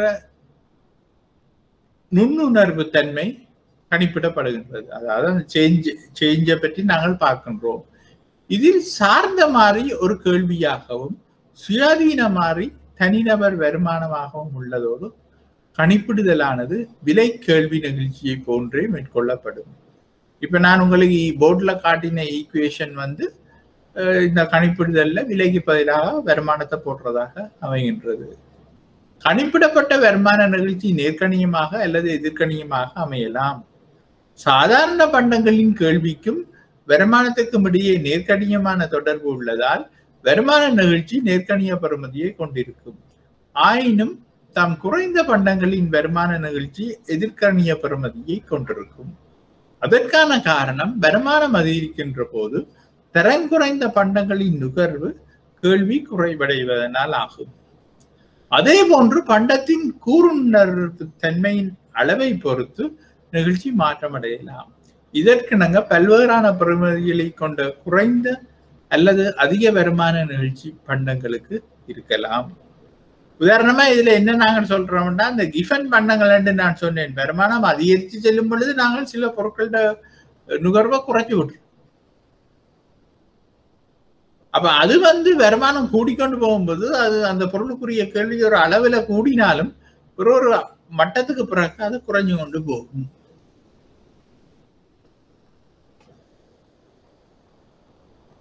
அப்ப வீட்டுத்துறை வருமானத்திற்கும் பொருளுக்குமான கேள்வி தொகைக்கும் இடையிலான தொடர்பை காட்டுவது வருமான கேள்வி நிகழ்ச்சி எனப்படும். வேறு விதமாக கூறுவதானால் ஒருவரது வருமான மட்டத்தில் மாற்றம் ஏற்படும் போது மக்களின் நுகர்வில் ஏற்படும் மாற்றமே இதுவாகும். வருமான கேள்வி நிகழ்ச்சி ஒரு வருமானத்தை வெட்டி விடுமோ, வருமான கேள்வி நிகழ்ச்சி கேள்வி தொகையில் ஏற்பட்ட மாற்ற வீதத்தின் கீழ் வருமானத்தில் ஏற்பட்ட மாற்ற வீதம். வருமான கேள்வி நிகழ்ச்சி இரண்டு வகைகள். நேர்கணிய ஒன்றுக்கு கூடிய நிகழ்ச்சியுடைய வருமான நிகழ்ச்சியாக இருக்கும். அப்ப இதுல உங்களுக்கு பார்க்க தெரியும் என்று சொன்னால், நாங்கள் கிடையச்ச பொருளுக்கான கேள்வியாகவும் நிலைக்குத்தச்ச வருமானமாகவும் நாங்கள் இங்கே கொள்ளுகின்றோம். அப்ப நாங்கள் அப்படி இந்த வருமானத்தின் மாற்றத்தில் ஏற்படுவதை நாங்கள் போட்டு பார்த்து கொண்டிருந்தோம் என்றால், ஒன்றுக்கு கூடிய கேள்வி நிகழ்ச்சி எது, ஒன்றுக்கு சமமான கேள்வி நிகழ்ச்சி எது, ஒன்றுக்கு குறைந்த கேள்வி நிகழ்ச்சி எது, பூஜ்ஜிய கேள்வி நிகழ்ச்சி எது, பூரணமான கேள்வி நிகழ்ச்சி எது என்று நாங்கள் பார்த்து கொள்ளலாம். அப்ப இதுல நீங்கள் பார்த்து கொண்டிருந்தீங்கன்னா அப்படியான கேள்வி நிகழ்ச்சிகளை பார்க்கலாம். எப்பவுமே இங்க பாருங்க, ஒன்றுக்கு கூடிய கேள்வி நிகழ்ச்சியுடைய கோடு வந்து கிடையச்சுக்கு கொஞ்சம் சாய்வாக இருக்கும், குறைந்தது வந்து நிலைக்குத்து அச்சுக்கு சாய்வாக இருக்கும் என்றது நாங்கள் சொல்லிக் கொள்ளலாம். அவை இதுல காட்டப்பட்டுள்ளது வந்து அதுதான். நீங்கள் உங்களோட சார்பாகவே நீங்கள் இந்த இதுல கால்குலேட் பண்ணி நீங்கள் இந்த இது பார்த்துக்கொள்ளலாம். விலைசார் கல்வி நிகழ்ச்சிக்கு எப்படி செய்தோமோ அதே மாதிரி தான் இருக்கும். இப்ப இது வந்து ஒன்றுக்கு குறைந்த வருமான இவ்வளவு நேரம் நாங்க நேர்கணியமான இதை பார்த்தோம், அதாவது பாசிட்டிவானது வருமானம் கூடும் பொழுது என்ன மாதிரியான நிகழ்ச்சி என்ற மாதிரி இதை பார்த்தோம். வருமானம் கூடும், இது எதிர்கணியமானது என்று நாங்கள் பார்த்து கொள்ளலாம். அதாவது வருமானம் கூடும் பொழுது சில நேரங்கள்ல பொருட்களோட கேள்வியில குறைவு ஏற்படும்.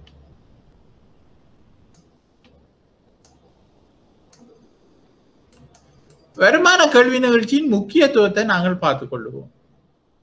அப்போ ஒரு பொருளின் தன்மையை அறிந்து கொள்ளலாம். அந்த பொருள் அந்த நுகர்வோனுக்கு எப்படிப்பட்ட பொருள் என்ற நாங்கள் பார்த்து கொள்ளலாம். பொருட்களின் வருமான கேள்வி நிகழ்ச்சி ஒன்றுக்கு சமமாக உள்ள போது அது சாதாரண பொருளாகவும், ஒன்றுக்கு கூடுதலாக உள்ள போது ஆடம்பர பொருளாகவும், ஒன்றுக்கு குறைவாக உள்ள போது அவை அத்தியாவசிய பொருட்களாகவும் காணப்படுகின்றது. அப்ப வருமான கேள்வி நிகழ்ச்சி வந்து ஒன்றுக்கு சமமாக இருந்தால் அது சாதாரண பொருள், ஒன்றுக்கு கூடுதலாக இருந்தால் ஆடம்பர பொருள், ஒன்றுக்கு குறைவாக இருந்தால் அவை அத்தியாவசிய பொருளாக அமையும். எதிர்கணிய பெருமான நிகழ்ச்சியை கொண்ட பொருட்கள் இழிவு பண்டங்களாக கருதப்படும், இன்ஃபீரியர் குட்ஸ் என்று நாங்கள் சொல்லுவோம். இரண்டாவது, பொருளாதார கொள்கையை அமுல்படுத்துவதற்கு எவ்வாறு இது உதவுகிறது என்றால் உற்பத்தியாளர்களுக்கு இது பெரிதும் உதவுகின்றது. இவர்கள் நுகர்வோரது வருமானம் அதிகரிக்கும் பொழுது ஒன்றுக்கு கூடிய நிகழ்ச்சியுள்ள பொருட்களை உற்பத்தி செய்ய முன் வருவார்கள். உற்பத்தியாளர்கள் இது பெரிதும் உதவுகின்றது. இவர்கள் நுகர்வோரது வருமானம் அதிகரிக்கும் பொழுது ஒன்றுக்கு கூடிய நிகழ்ச்சியுள்ள பொருட்களை உற்பத்தி செய்ய முன் வருவார்கள். அப்ப பொருளுக்கான வருமான கேள்வி நிகழ்ச்சியை என்ன மாதிரி தீர்மானிக்கும் காரணிகள் என்னன்னு சொன்னா நுகர்வோரது வருமான மட்டமும் பொருட்களோட தன்மையும் தான். அப்ப நான் ஏற்கனவே சொன்ன மாதிரி வருமான நிகழ்ச்சி பார்த்துட்டோம், விலைசார் கேள்வி நிகழ்ச்சி பார்த்துட்டோம். இப்ப கேள்விக்கான குறுக்கு நிகழ்ச்சி.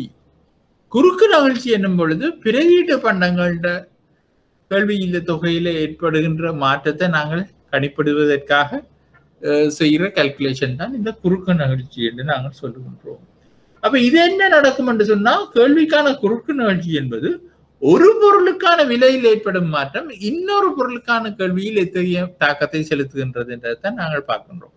அப்ப நாங்கள் இந்த உதாரணத்துல நாங்கள் பார்த்த மாதிரி பானிண்ட விலையில அதிகரிப்பு ஏற்படும் பொழுது நாங்கள் நேற்று முதல்ல இருந்தே காட்சி கொண்டிருந்த பானுக்குரிய பிரதியீடான ஒரு இடியப்பத்தை பற்றி நாங்கள் கதைக்கும் பொழுது இடியப்பத்தின் தொகையில என்ன மாதிரி மாற்றம் ஏற்படும் என்பதால் தான் இது இருக்கும். அப்ப இங்க குறுக்கு நிகழ்ச்சி என்பது எக்ஸ்பொருளின் கேள்வி தொகையில் ஏற்படும் வீதாசார மாற்றத்தை வைப்பொருளின் விலையில் ஏற்படும் வீதாசார மாற்றத்தோடு ஒப்பிட்டு பார்க்கிறதா குறுக்கு நிகழ்ச்சி என்று நாங்கள் சொல்லுகின்றோம். அப்ப இதெல்லாம் பிரதியீட்டு பொருட்கள்ல ஏற்படுகின்ற மாற்றத்தை அவதானிப்பதற்கு இந்த நிகழ்ச்சியை நாங்கள் கால்குலேட் பண்ணி கொள்ளுகின்றோம். அப்ப அதை நாங்கள் பார்ப்போம் என்னன்னு சொன்னா ஏனைய பண்டங்களின் விலைகளில், அதாவது குறை நிரப்பு பண்டங்களின் விலைகளில் பதிலீட்டு பண்டங்களின் விலைகளில் மாற்றங்களுக்கு பண்டங்களின் கேள்வி காட்டுகின்ற கூருணர்வு தன்மை இதன் மூலம் சுட்டி காட்டப்படுகிறது. அப்ப இங்க நாங்க பிரதியீட்டு பொருட்களை மட்டும் நாங்கள் பார்க்கல, இப்ப சுதன் சொன்ன மாதிரி நிரப்பு பண்டங்களுக்குரிய தொடர்பையும் நாங்கள் பார்த்துக் கொள்கின்றோம். இங்கு ஏனைய பண்டங்களின் விலை சுயாதீன மாறியாக உள்ளது. ஒரு பண்டத்தின் கேள்விக்கும் பதிலீட்டு பண்டத்தின் விலைக்கும் இடையே நேரடியான நேர்கணிய தொடர்பு காணப்படுவதால் ஒரு பண்டத்தின் பதிலீட்டு விலை கேள்வி நிகழ்ச்சி நேர்கணிய பெறுமதியை கொண்டிருக்கும். இதற்கு எதிர்மாறாக ஒரு பண்டத்தின் குறைநிரப்பு விலை கேள்வி நிகழ்ச்சி எதிர்கணிய பெறுமதியை கொண்டிருக்கும். மேற்படி நிகழ்ச்சியின் பெறுமதியின் கேள்வியின் குறுநர்வு தன்மையின் அளவை பொறுத்து குறைந்த அல்லது அதிக பெறுமதியை கொண்டிருக்கும் என்று நாங்கள் கவனிக்கலாம். அப்ப இங்க என்ன சொல்லப்படுதுன்னா எங்களுக்கு கிடைக்கின்ற ரெண்டு பொருட்களுக்குரிய மாற்றம் பிளஸ்ஸாக இருக்குமாக இருந்தால் அது பிரதியீட்டு பொருட்களுக்கான தொடர்பை காட்டுகின்ற நாங்கள் விளங்கிக் கொள்ளலாம். இப்ப இதுல பாருங்க, தேயிலையும் கோப்பியும், தேயிலையின் விலையில அதிகரிப்பு ஏற்படும் பொழுது கோப்பியின் தொகையில அதிகரிப்பு ஏற்படும். அப்ப இதுக்குரிய நிகழ்ச்சியை நீங்க செய்து பார்த்தீங்களேன்னா 2 என்று காட்டும். அப்ப இங்க நேர்கணியமாக இருக்கிறபடியா இந்த தேயிலையும் கோப்பியும் பிரதியீட்டு பொருட்கள் என்று நாங்கள் எடுத்துக்கொள்ளலாம். அப்ப இங்க பாருங்க, கேள்விக்கான குறுக்கு நிகழ்ச்சியானது பிரதியீட்டு பொருட்களுக்கிடையே நேர்கணியமாக இருக்கும். இங்கு y என்ற பொருளின் விலையில் ஏற்படும் அதிகரிப்பு x என்ற பொருளின் கேள்வி தொகையில் அதிகரிப்பை ஏற்படுத்தும். தேயிலையில் விலையில் ஏற்படும் அதிகரிப்பானது கோப்பியின் கேள்வி தொகையில் ஏற்படும் அதிகரிப்பாக உள்ளதால் இது நேர்கணிய தொடர்பை காட்டுகின்றது. அப்ப எதிர்கணிய தொடர்புக்கான நிகழ்ச்சியை, குறுக்கு நிகழ்ச்சியை பார்ப்போமா இருந்தால் அது இணை பொருட்கள் இல்லாட்டா நிரப்பு பொருட்களுக்கு இடையேயான தொடர்பை காட்டுவதாக இருக்கும். அப்ப நாங்கள் எதிர்கணிய தொடர்பான ஒரு இது ரிசல்ட்ஸ் எதிர்கணியமாக அமையுமாக இருந்தால் அதை நாங்கள் நிரப்பு பொருட்கள் என்று எடுத்துக்கொள்ளலாம். இதனால் பொருட்களுக்கான குறுக்கு நிகழ்ச்சி எப்பொழுதும் எதிர்கணியமாக இருக்கும். உதாரணமாக y பொருளின் விலையில் ஏற்படும் அதிகரிப்பு x பொருளின் கேள்வி தொகையில் குறைவை ஏற்படுத்தும். பாருங்க, பெட்ரோலும் காரும், பெட்ரோல் விலை ஏற்படும் பொழுது காரண்ட கேள்வியில் தொகையில் வீழ்ச்சி ஏற்படுகின்றது. பெட்ரோல் விலையில குறைவு ஏற்பட்டா காரண்ட கேள்வியில இல்லாட்ட மோட்டார் சைக்கிள் கேள்வியில அதிகரிப்பு ஏற்படும். அப்ப பெட்ரோலின் விலை உயரும் போது காருக்கான கேள்வி குறைவடைகின்றது. இது ஒரு எதிர்கணிய தொடர்பை காட்டுகின்றது. அடுத்தது பூஜ்ஜிய கேள்விக்கான குறுக்கு நிகழ்ச்சி. இப்பொருட்களுக்கிடையே எதுவித தொடர்பும் இல்லாத பட்சத்தில், அதாவது இரு பொருட்களுக்கிடையே எதுவித தொடர்பும் இல்லாத பட்சத்தில் ஒரு பொருளின் விலையில் ஏற்படும் மாற்றமானது இன்னொரு பொருளின் கேள்வி தொகையில் எதுவித மாற்றத்தையும் ஏற்படுத்தாது.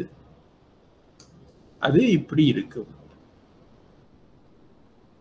அப்ப கேள்விக்கான குறுக்கு நிகழ்ச்சியின் முக்கியத்துவம் என்னன்னு நாங்கள் பார்ப்போம். சில பொருட்களுக்கான தொடர்பை வைத்துக்கொண்டு அவை பிரதியீட்டு பொருட்களா, இணை பொருட்களா அல்லது தொடர்பே இல்லாத பொருட்களா என்று அறியலாம். கேள்விக்கான குறுக்கு நிகழ்ச்சியின் முக்கியத்துவம் எப்படி அமைந்தென்றால், சில பொருட்களுக்கான தொடர்பை வைத்துக்கொண்டு அவை பிரதியீட்டு பொருட்களா, இணை பொருட்களா அல்லது தொடர்பே இல்லாத பொருட்களா என்று அறியலாம். குறுக்கு நிகழ்ச்சியின் பெறுமதியை கொண்டு இரண்டு பொருட்களுக்கிடையே பலமான உறவை அறிந்து கொள்ளலாம். மிகவும் நெருக்கமான பிரதியீட்டு பொருட்களாயின் அவை நேர்கணிய தொடர்பை கொண்டிருக்கும். அத்துடன் ஒன்றுக்கு கூடிய நிகழ்ச்சியையும் கொண்டிருக்கும். அப்ப நேர்கணிய தொடர்பை கொண்டிருந்தா அது ஒன்றுக்கு கூடிய நிகழ்ச்சியாயும் இருக்கும், நெருக்கமான பிரதியீட்டு பொருட்களாயும் இருக்கலாம். அதே சமயம் இரு பொருட்களுக்கான தொடர்பு, ஹலோ, நான் கிளாஸ்ல இருக்கேன், 5:30 தான் முடியும். 5:30 தான் வருவேன். அப்ப குறுக்கு நிகழ்ச்சியின் பதுமையை கொண்டு அதே சமயம் இரு பொருட்களுக்கான தொடர்பு எதிர்கணியமாகவும் ஒன்றுக்கு குறைவாகவும் இருப்பின் அவை நெருக்கமான இணை பொருட்களாக அமையும். கேள்விக்கான குறுக்கு நிகழ்ச்சியின் மூலம் சந்தை கட்டமைப்புகளை பற்றி அறிந்து கொள்ளலாம். ஒரு நிறை போட்டி சந்தையிலே கேள்விக்கான குறுக்கு நிகழ்ச்சி முடிவிலியாக இருக்கும். அதே சமயம் ஒரு தூய தனியுரிமை சந்தையில் இது பூஜ்ஜியமாக இருக்கும். பொருளாதார கொள்கைகளை அமுல்படுத்துவதற்கு இது உதவியாக இருக்கும். அப்ப அந்த நேரம் தொட்டு இந்த நேரம் மட்டும் நான் சொல்லிக் கொண்டிருக்கிறது என்னன்னு சொன்னால், இந்த நிகழ்ச்சி என்பது எப்பொழுதுமே ஒரு பாலிசி பிளானர்ஸுக்கு, பாலிசி இம்ப்ளிமெண்ட் பண்ற ஆட்களுக்கு மிகவும் யூஸ்ஃபுல்லான ஒரு விடயமாக இருக்கும் என்றுதான் நாங்கள் அது நிகழ்ச்சி தத்துவம் உணர்த்துகின்றது. நாங்கள் ஆரம்பத்திலிருந்து இப்ப மட்டும் நாங்கள் அதை பார்த்து கொண்டிருக்கின்றோம். அப்ப நான் இந்த நோட்ஸை மூடுறதுக்கு முதல் ஏதாவது அதுல டவுட் இருந்தா எனக்கு சொல்லுங்க. திரும்பவும் நீங்கள் என்ன மாதிரி இந்த ஸ்கிரீன்லயே நீங்கள் வீடியோ டேப் உங்களுக்கு அப்லோட் பண்ணப்பட்ட பிறகு நீங்கள் படிச்சு ஷார்ட் நோட்ஸை எழுதி வச்சு கொண்டாலும் பரவாயில்லை. இல்லாவிட்டால் நீங்கள் அந்த நோட்ஸை பிரிண்ட் அவுட் எடுத்து அதன் மூலமாக அதிலே உங்களோட நோட்ஸுகளை படிக்கும் பொழுது மார்க் பண்ணி கொண்டாலே நல்லா. அவை நான் இந்த நோட்ஸை க்ளோஸ் பண்ணுகின்றேன். அப்ப எங்களோட லெசன் 4 முடிந்து விட்டது. லெசன் 5 நாங்கள் பார்ப்போம். லெசன் 5 என்பது நாங்கள் நிரம்பல். கேள்வியில் இல்லாட்டா நிகழ்ச்சியில் ஏதாவது கேள்விகள் இருக்கின்றதா?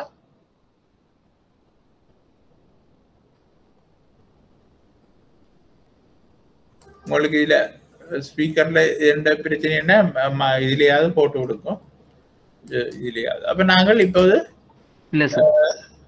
பிரச்சனை இல்லை தானே? இப்ப நிரம்பலை பார்ப்போம். அப்ப நாங்க கேள்வியை பற்றி பார்த்த நாங்கள் கேள்வி ஒரு நுகர்வோர் நடத்தையை பற்றி கதைக்கிறது தான் கேள்வி. அப்ப நிரம்பல் என்றால் என்ன, நிரம்பல் கோடு என்றால் என்ன? அது அந்த பொருளை சப்ளை பண்றவன், அதாவது நிரம்பல் செய்கின்றவன், அதாவது உற்பத்தியாளன் இல்லாட்டா அந்த விற்பனையாளன், அவனை பற்றிய கதையாத்தான் இந்த நிரம்பல் இருக்க போகின்றது. அப்ப நிரம்பல் என்றா என்னென்று பார்ப்போம். ஒரு பண்டத்தின் அல்லது பணியை உற்பத்தி செய்து சந்தையில் விற்பனைக்கு முன்வைப்பதையே பொருளியல் நிரம்பல் என்று விளக்கம் அளிக்கின்றது. எழுத்து பிழைகள் இருக்கும், அதுகளை திருத்திக் கொள்ள வேண்டும்.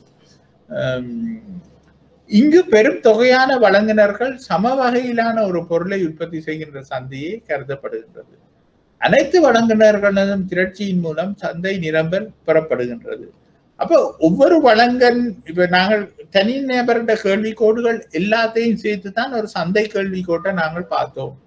அதே மாதிரி ஒவ்வொரு உற்பத்தியானது நிரம்பல் கோட்டையும் சேர்த்துத்தான் நாங்கள் சந்தை நிரம்பல் கோட்டை நாங்கள் பார்க்கின்றோம். அனைத்து வழங்குனர்களதும் திரட்சியின் மூலம் சந்தை நிரம்பல் பெறப்படுகின்றது. சராசரி உற்பத்தியாளன் ஒருவனுடைய நிரம்பல் ஒரு சில காரணிகளின் அடிப்படையில் தீர்மானிக்கப்படும். சராசரி உற்பத்தியாளர் ஒருவருடைய நிரம்பல் ஒரு சில காரணிகளின் அடிப்படையில் தீர்மானிக்கப்படும். நிரம்பலில் தாக்கத்தை ஏற்படுத்தும் காரணிகள் எவை? முதலாவது, பண்டத்தின் உற்பத்தி விலையைத்தான் முக்கியமாக நாங்கள் இங்கே கருதுகின்றோம். ஒரு பொருள் உற்பத்தி விலை கூடிக்கொண்டு போகுமாக இருந்தால் அந்த உற்பத்தியாளன் கூடுதலான விலையில கூடுதலான பொருட்களை சந்தைப்படுத்த விரும்புவான். ஆனா அந்த பொருளின் விலைகள் சரியான குறைவாக இருக்குமாக இருந்தால் அவன் குறைவான பொருட்களையே நிரம்பல் செய்ய விரும்புவான். அப்ப கேள்வி மாதிரி இல்ல, நிரம்பல் நிறைய வித்தியாசமான ஒன்றாக இருக்கின்றது.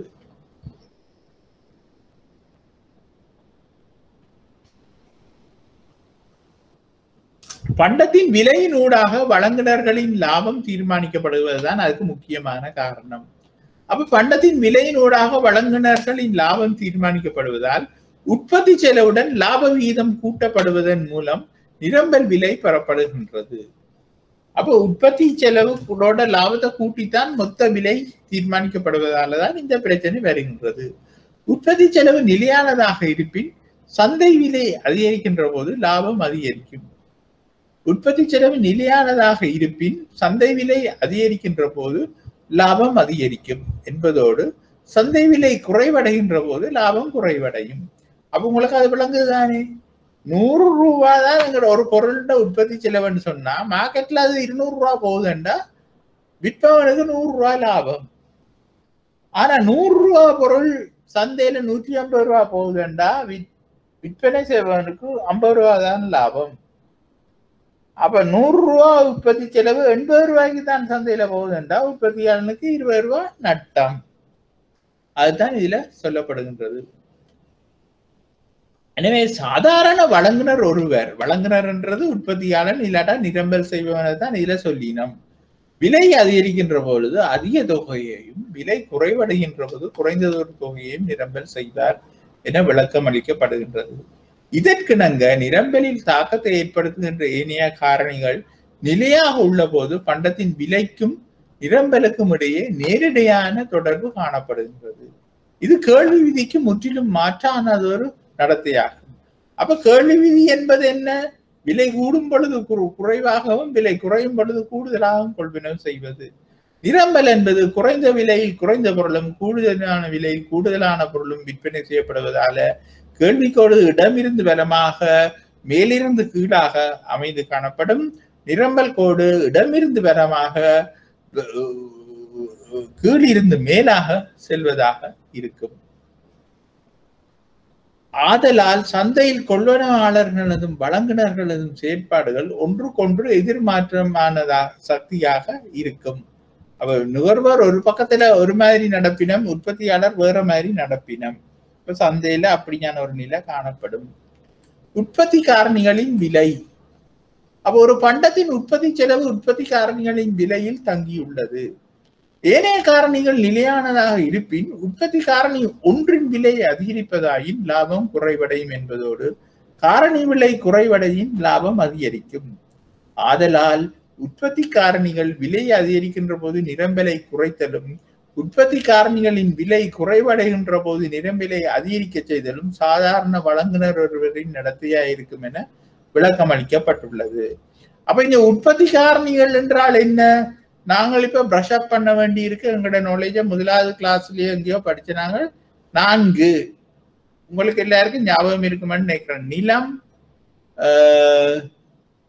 உழைப்பு, மூலதனம், இளமுழைப்பு, மூலதனம், முயற்சி. இந்த 4 தான் உற்பத்தி காரணிகள். அப்ப இந்த 4க்கும் நாங்கள் கொடுக்கின்ற விலை என்ன? நிலத்துக்கு வாடகை, உழைப்புக்கு கூலி அல்லது சம்பளம், மூலதனத்துக்கு வட்டி, முயற்சிக்கு லாபம். அப்ப இந்த உற்பத்தி காரணிகளோட விலை கூடினா அந்த பொருளுக்கான உற்பத்தி செலவு கூடும். அப்ப நாங்கள் என்ன செய்வோம்? அந்த பொருளுக்கு கொடுக்கின்ற விலைகள் கூடுதலாக இருக்கும்போது முயற்சியாளன் அந்த உற்பத்தி காரணிகள்ல கேள்வியை குறைப்பான், குறைவாக பயன்படுத்த விரும்புவான். அந்த உற்பத்தி காரணிகளோட விலைகள் குறைவாக இருந்தால் அவன் கூடுதலாக வாங்க விரும்புவான். ஏனென்றா அவனுக்கு லாபம் அங்க முக்கியம். அப்ப லாபத்தை அதிகரிப்பு நோக்கத்தோட அந்த இதை செய்வான். அடுத்தது உற்பத்தி தொழில்நுட்பம். அப்ப உற்பத்தி தொழில்நுட்பத்தின் ஊடாக உற்பத்தி திறன் தீர்மானிக்கப்படும். ஏனைய காரணிகள் நிலையாக உள்ள போது தொழில்நுட்பம் உயர்வடையும் எனில் உற்பத்தி தொகை அல்லது நிரம்பல் அதிகரிக்கும். அப்ப ஏனைய காரணிகள் நிலையாக இருக்கும்போது தொழில்நுட்பம் உயர்வடையுமாக இருந்தால், அப்ப உற்பத்தி காரணிகள் எல்லாம் நிலையாக இருக்கும் பொழுது தொழில்நுட்பம் கூடுதலாக இருக்கும் என்று சொன்னால் நாங்க உற்பத்தியை சாத்திய வளைகோட்டுல பார்த்தோம். அந்த உற்பத்தியை அதிகரிக்கலாம், அந்த பொருளுக்கான உற்பத்தியை அதிகரிக்கலாம். அப்ப அப்படி அதிகரிக்கும் பொழுது அது நிரம்பல் கூடும். அப்ப இவற்றை தவிர காலநிலை, வானிலை நிலைமைகள், இறக்குமதி, ஏற்றுமதி மற்றும் அரசாங்கத்தின் பல்வேறான கட்டுப்பாடுகள் ஆகியன பல்வேறான காரணிகள் நிரம்பலின் தாக்கத்தை ஏற்படுத்தும். உங்களுக்கு யாராவது எனக்கு சொல்லுமா இப்படியான உற்பத்தி காரணிகளோட விலைகள் குறைவடைவதால, இல்லாட்டா கேள்வி குறைவடைவதால, உற்பத்தி செலவு குறைவடைவதால அதனுடைய விலை குறைவடைந்து காணப்படுவது, இல்லாட்டா விலை அதிகரிப்பு இல்லாமல் இருப்பதை யாராவது சொல்ல முடியுமா? ஒரு உதாரணத்தை. சில காலங்காலமாக 10 வருஷ காலத்தை நாங்க எடுத்துக்கொண்டா சில பொருட்களோட விலை பெருசா அதிகரிச்சு இருக்காது, சில பொருட்களுக்கான விலைகள் அதிகரிச்சு இருக்காது, மெலிஞ்சி வந்திருக்கு. உதாரணத்துக்கு நீங்க கவனிச்சு பாருங்க, இந்த சீரி எல்லாம் முந்தி 300 ரூபாய், 400 ரூபாய், 500 ரூபாய் எல்லாம் வித்து கொண்டிருந்தது.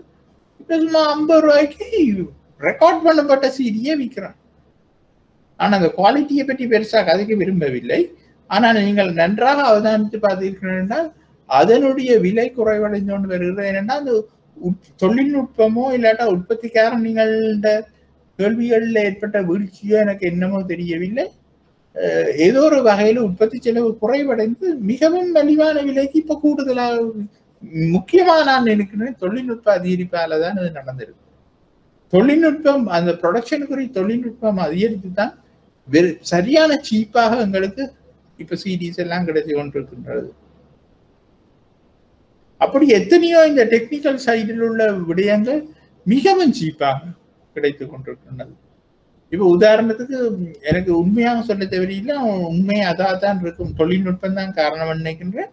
இந்த மொபைல் போன்ஸுக்கு நாங்கள் எடுக்கின்ற கால்ஸ் எல்லாம் பெரிய அளவில் இருந்தது, பெரிய ரேட்ஸா இருந்தது. இப்ப 20 வருஷத்துக்கு முதல் இன்றைக்கு பாருங்க, மிக 1 ரூபா, ஒரு நிமிஷத்துக்கு 1 ரூபா கூட சார்ஜ் பண்றான்னு தெரியவில்லை. மற்ற மக்களும் அதை எடுக்கிறது குறைவா போயிட்டு இந்த வாட்ஸ்அப் கால்ஸ் அந்த கால்ஸ் ஐஎம்ஓ அது இது எல்லாம் சொல்றாங்க.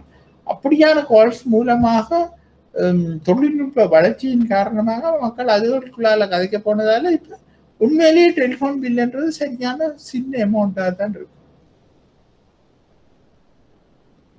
அப்ப அதுகளை எல்லாத்தையும் நாங்கள் கவனிச்சு பார்த்தோம்னா இந்த தொழில்நுட்ப வளர்ச்சியின் காரணமாக எங்களுக்கு கிடைக்கின்ற பயன்களை நாங்கள் இங்க பார்த்து கொள்ளலாம்.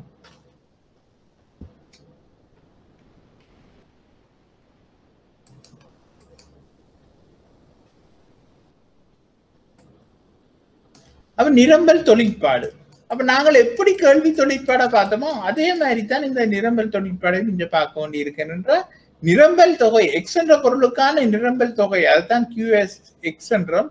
அது என்னென்னத்தால தீர்மானிக்கப்படும் என்று சொன்னால் முதலாவது அந்த பொருளுக்கான விலையால தீர்மானிக்கப்படும்.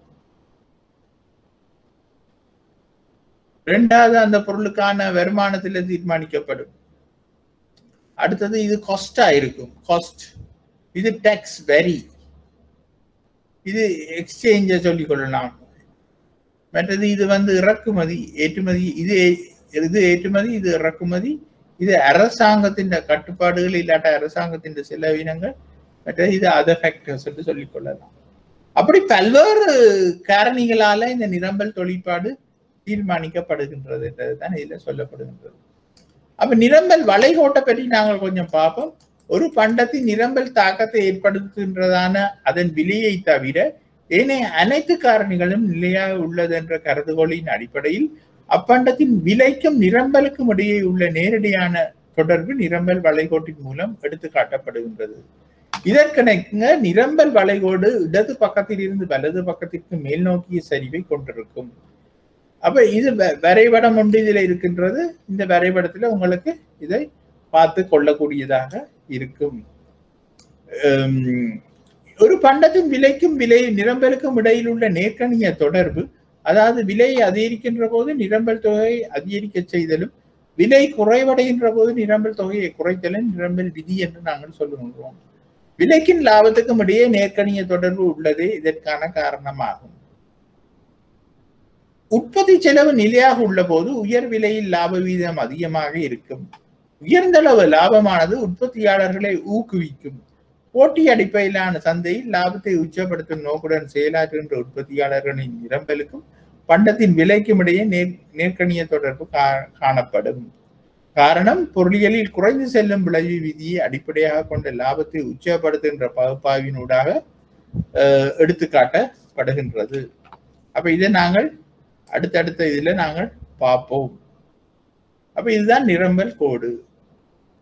அப்ப நிரம்பல் கோட்டிற்கான காரணம் எங்களுக்கு தெரியும், இந்த சந்தர்ப்ப செலவுதான் நிரம்பல் கோட்டுக்கான முக்கிய காரணமாக அமைகின்றது.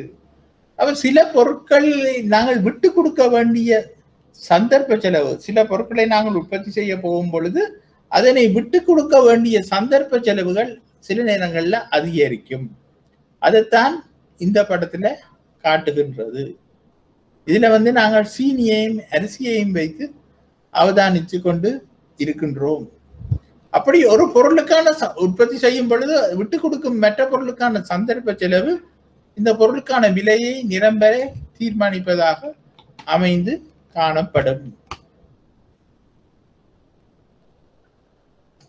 அப்ப நிரம்பல் தொகையில் ஏற்படும் மாற்றம் எப்படி ஏற்படுகின்றது என்று சொன்னால், நிரம்பல் தொகையில் ஏற்படும் மாற்றம் ரெண்டு விதமாக அமையும். நாங்கள் முதல் பார்த்தோம் கேள்வி தொகையில் ஏற்படும் மாற்றமும் கேள்வியில் ஏற்படும் மாற்றமும். இங்கே நிரம்பல் தொகையில் ஏற்படும் மாற்றம் முதலாவது. விலை தவிர்ந்த ஏனைய காரணிகள் நிலையாக உள்ள போது விலையில் ஏற்படும் மாற்றம் எவ்வாறு நிரம்பல் தொகையில் மாற்றத்தை ஏற்படுத்துகின்றது என்பதே நிரம்பல் தொகையில் ஏற்படும் மாற்றம் என்று நாங்கள் சொல்லிக் கொள்கின்றோம். அப்ப விலை ஏனைய காரணிகள் மாற்றம் இல்லாதது, அது முக்கியமா இருக்கும். ஏனைய காரணிகள்ல மாற்றம் இல்லாத சந்தர்ப்பத்தில் விலையில ஏற்படும் மாற்றமானது என்ன மாதிரியாக அதன் தொகையில் மாற்றத்தை ஏற்படுத்துகின்றது என்பதுதான் இந்த நிரம்பல் தொகையில் ஏற்படும் மாற்றத்தை குறிக்கின்றது. அப்ப இங்க பாருங்க, ஒரு பொருளுடைய விலை அதிகரிக்கும் பொழுது அதன் தொகை, நிரம்பல் தொகையும் அதிகரிக்கின்றது. பொருளுடைய தொகை குறையும் பொழுது அதன் நிரம்பல் தொகையும் குறைகின்றது. அதுதான் இதுல சொல்லி இருக்கின்றது. அப்ப நிரம்பலில் ஏற்படும் மாற்றம் என்ன மாதிரி என்று பார்த்தா, நிரம்பலில் மாற்றம் என்பது நிரம்பலில் தாக்கத்தை ஏற்படுகின்ற விலையை தவிர ஏனைய காரணி ஒன்று அல்லது சில காரணிகள் மாற்றமடைவதன் காரணமாக நிரம்பல் அதிகரித்தல் அல்லது குறைவடைதல் ஆகும். உதாரணமாக, உற்பத்தி தொழில்நுட்பம் அபிவிருத்தி அடையும் எனில், அதாவது உற்பத்தி டெக்னாலஜி, அதை கவனிச்சு கொள்ளுங்க, நிரம்பல் அதிகரிக்கும் என்பதோடு உற்பத்தி காரணி விலை அதிகரிப்பில் நிரம்பல் குறைவடையும். உற்பத்தி காரணிகளோட விலை அதிகரிக்குமாக இருந்தால் நிரம்பல் குறைவடையும். உற்பத்தி தொழிற்பாட்டுல டெக்னாலஜி அதிகரிக்குமாக இருந்தால் அங்க உற்பத்தி காரணியில மாற்றம் ஏற்பட்டாலும், உற்பத்தி காரணிகளோட விலைகள்ல மாற்றம் ஏற்பட்டாலும் அவுட்புட் நல்ல கூடுதலாக இருக்கும் என்பதால நிரம்பல் அதிகரிக்கும். நிரம்பலின் அதிகரிப்பு அதிக அளவில் நிரம்பல் வளைகோட்டை வலது பக்கம் பெயரச் செய்வதன் மூலம், நிரம்பலின் குறைவு அதே அளவில் நிரம்பல் வளைகோட்டை இடது பக்கம் இடம்பெறச் செய்வ மூலமும் எடுத்து காட்டப்படுகின்றது. அப்ப இங்க பாருங்க, எஸ் என்ற கோடு தான் ஆரம்ப கோடு என்று சொன்னால் நிரம்பல்ல ஏற்படும் அதிகரிப்பு என்பது S2 ஆகத்தான் இருக்கும். இப்ப பாருங்க, 10 ரூபாய் விலையில 100 பொருட்கள் நிரம்பல் செய்யப்படுகின்ற கியூவை வச்சுக்கொள்வோம். ஏனைய காரணிகள்ல மாற்றம் விலையில மாற்றம் இல்லாத போது ஏனைய காரணிகளோட மாற்றத்தால நிரம்பல் கோடு அதிகரிக்குது என்று சொன்னா அது S2 ஆக வரும். S2 ஆக அமையும் பொழுது அது வலது பக்கம் அந்த கோடு நகர்ந்து Q2 என்ற அளவு உற்பத்தி செய்யப்படுகின்றது. அதே மாதிரி அதனுடைய நிரம்பல் தொகையில குறைவு ஏற்படும் பொழுது, ஏனைய காரணிகளோட மாற்றத்தினால அந்த நிரம்பல்ல குறைவு ஏற்படும் பொழுது S1 என்ற இடது பக்கம் நகருகின்றது. அப்பொழுது அது Q1 என்ற இடத்துக்கு போய் நிரம்பல் Q1 ஆக அமைகின்றது. அப்ப நிரம்பலில் அதிகரிப்பதற்கான காரணங்கள் என்ன? பிரதியீட்டு பொருட்களின் விலை குறைவடையும் பொழுது நிரம்பல் அதிகரிக்கும். அப்ப விலையில மாற்றம் இல்லாத பொழுது ஏன் நிரம்பல் அதிகரிக்கும் என்று சொன்னா, பிரதியீட்டு பொருட்களின் விலை குறைவடையும் பொழுது நிரம்பல் அதிகரிக்கும். இணை பொருட்களின் விலை அதிகரிக்கும் பொழுது இங்க நிரம்பல் அதிகரிக்கும். அவ இணை பொருட்களின் விலை அதிகரிக்கும் பொழுது, பெட்ரோலோட விலை அதிகரிக்கும் பொழுது கார கூடுதலாக வேண்ட வழிக்கிட்டால், மோட்டார் சைக்கிள கூடுதலாக வேண்ட வழிக்கிட்டால் மோட்டார் சைக்கிளோட பொருள் விலையும் அதிகரிக்கும். உற்பத்தி செலவு குறைவடையும் போது, அப்ப உற்பத்தி செலவு குறைவடையும் போது உற்பத்தியாளர் லாபம் கூடுதலாக கிடைக்கும் என்ற அடிப்படையில நிரம்பலை கூட்டுவான். தொழில்நுட்ப தேர்ச்சி அதிகரிக்கும் பொழுது, டெக்னாலஜி அதிகரிக்கும் பொழுது, இதுக்குத்தான் நான் சொன்னேன் அந்த CD கதை. அது மாதிரி உங்களுக்கு நிறைய தெரிஞ்சிருக்கும். நிறைய இப்ப உதாரணத்துக்கு நான் என்ன சொல்லுன்றேன்னு சொன்னால், இப்ப மெடிக்கல் சைட்ல கூட நிறைய விடயங்கள் விலையில பெரிய மாற்றம் ஏற்படாமலே இருக்கின்றது. உதாரணத்துக்கு 25-30 வருஷமா இலங்கையில கிட்டத்தட்ட ஒரே விலையா கூட இருக்கிறது சில மெடிக்கல் டெஸ்டுக்குரிய விலைகள். உதாரணத்துக்கு நாங்கள் சொல்லுவோம், ஒரு ஹார்ட் பிரச்சனை உள்ள ஒருவர் XICCG செய்யணும்னு சொன்னா ஒரு 20-25 வருஷத்துக்கு முதலும் அது ஒரு 3000-3500 ரூபா தான் இருந்தது. இன்றைக்கு 3000-3500 ரூபா தான், ஒரு 500 ரூபா அப்படித்தான் கூடி குறைஞ்சிருக்கின்றது. அந்த டெஸ்ட் அப்படி நிறைய டெஸ்ட்கள் இப்பவும் அதே விலையில இருப்பதற்கு காரணம் அந்த டெக்னாலஜி அபிவிருத்தியின் காரணமாக அதனுடைய காஸ்ட் குறைவடைந்து கொண்டு போவதுதான், ப்ரொடக்ஷன் காஸ்ட் குறைவடைந்து கொண்டு போவதுதான் அதுக்கு உண்மையான காரணம். அரசாங்கத்தால் பொருட்களுக்காக மானியம் வழங்கப்படுது போது, உதாரணத்துக்கு அரசாங்கத்தால பொருட்களுக்கு மானியங்களை வழங்கும் பொழுது அந்த கம்பெனிகள் அதனுடைய நிரம்பல அதிகரிக்க முற்படும். உதாரணத்துக்காக அரசாங்கம் உரத்துக்கான மானியம், இது நான் இப்ப உள்ள ஒரு பிரச்சனையை பற்றி கதைக்கவில்லை, உரத்துக்கான மானியத்தை அதிகரிக்கும் பொழுது உற்பத்தியாளர்கள் இல்லாட்ட நிரம்பல் செய்வார், அந்த பொருளுக்கான நிரம்பலை கூட்டுவர். அதே மாதிரி நிரம்பல் குறைவடைவதற்கான காரணிகள் என்னன்னு சொன்னால் அதன் தலகுகளாக இருக்கும். அதாவது பிரதியீட்டு பொருட்களின் விலை அதிகரிக்கும் பொழுது, இந்த பொருளுக்கான நிரம்பல் குறைவடையும். அதே மாதிரி இடைப்பொருட்களின் விலை குறைவடையும் போது இந்த பொருளுக்கான நிரம்பல் குறைவடையும். உற்பத்தி செலவு அதிகரிக்கும் பொழுது மற்ற தொழில்நுட்பத்தில் குறைவு அல்லது பற்றாக்குறை இல்லாட்ட போதிய தன்மை இல்லாத பொழுதும் நிரம்பல் குறைவடைய காரணமாக உள்ளது. அடுத்தது நிரம்பலுக்கான விலை நிகழ்ச்சியை நாங்கள் பார்த்து கொள்ளுவோம். ஒரு குறிப்பிட்ட பொருளுக்கான விலையில் ஏற்படும் மாற்றமானது தொகையில் எத்தகைய மாற்றத்தை ஏற்படுத்தும் என்பது நிரம்பலுக்கான விலை நிகழ்ச்சி என்று நாங்கள் சொல்லுகின்றோம். அப்ப இங்க நாங்கள் கேள்வி நிகழ்ச்சியை பற்றி பார்த்தா அதே விடயம் தான் இங்க நிரம்பலாக வரும். நிரம்பல் தொகையில் ஏற்படும் விகிதாசாரத்திற்கு கீழ் பொருளின் விலையில் ஏற்படும் விகிதாசாரம். அதேதான் அங்க நாங்கள் QD என்று போட்டோம், இங்க QS என்று போடுறோம், அவ்வளவுதான். அப்ப இந்த நிரம்பல் நிகழ்ச்சியும் 5 வகைப்படும். பூரண நிரம்பல் நிகழ்ச்சி, ஒன்றுக்கு மேற்பட்ட நிரம்பல் நிகழ்ச்சி, ஒன்றுக்கு சமமான நிரம்பல் நிகழ்ச்சி, ஒன்றுக்கு குறைவான நிரம்பல் நிகழ்ச்சி, பூரண நிகழ்ச்சி அல்லது நிகழ்ச்சி அற்றது பூச்சிய நிகழ்ச்சி என்று நாங்கள் அதை சொல்லிக் கொள்கின்றோம். அப்ப இங்க பூரண நிரம்பல் நிகழ்ச்சி என்ன, அங்க ஒரே விலையில பல்வேறு தொகையில நிரம்பல் இருக்கும். அந்த நிரம்பல் கோடு எப்பவும் கிடையச்சுக்கு சமமாக இருக்கும்.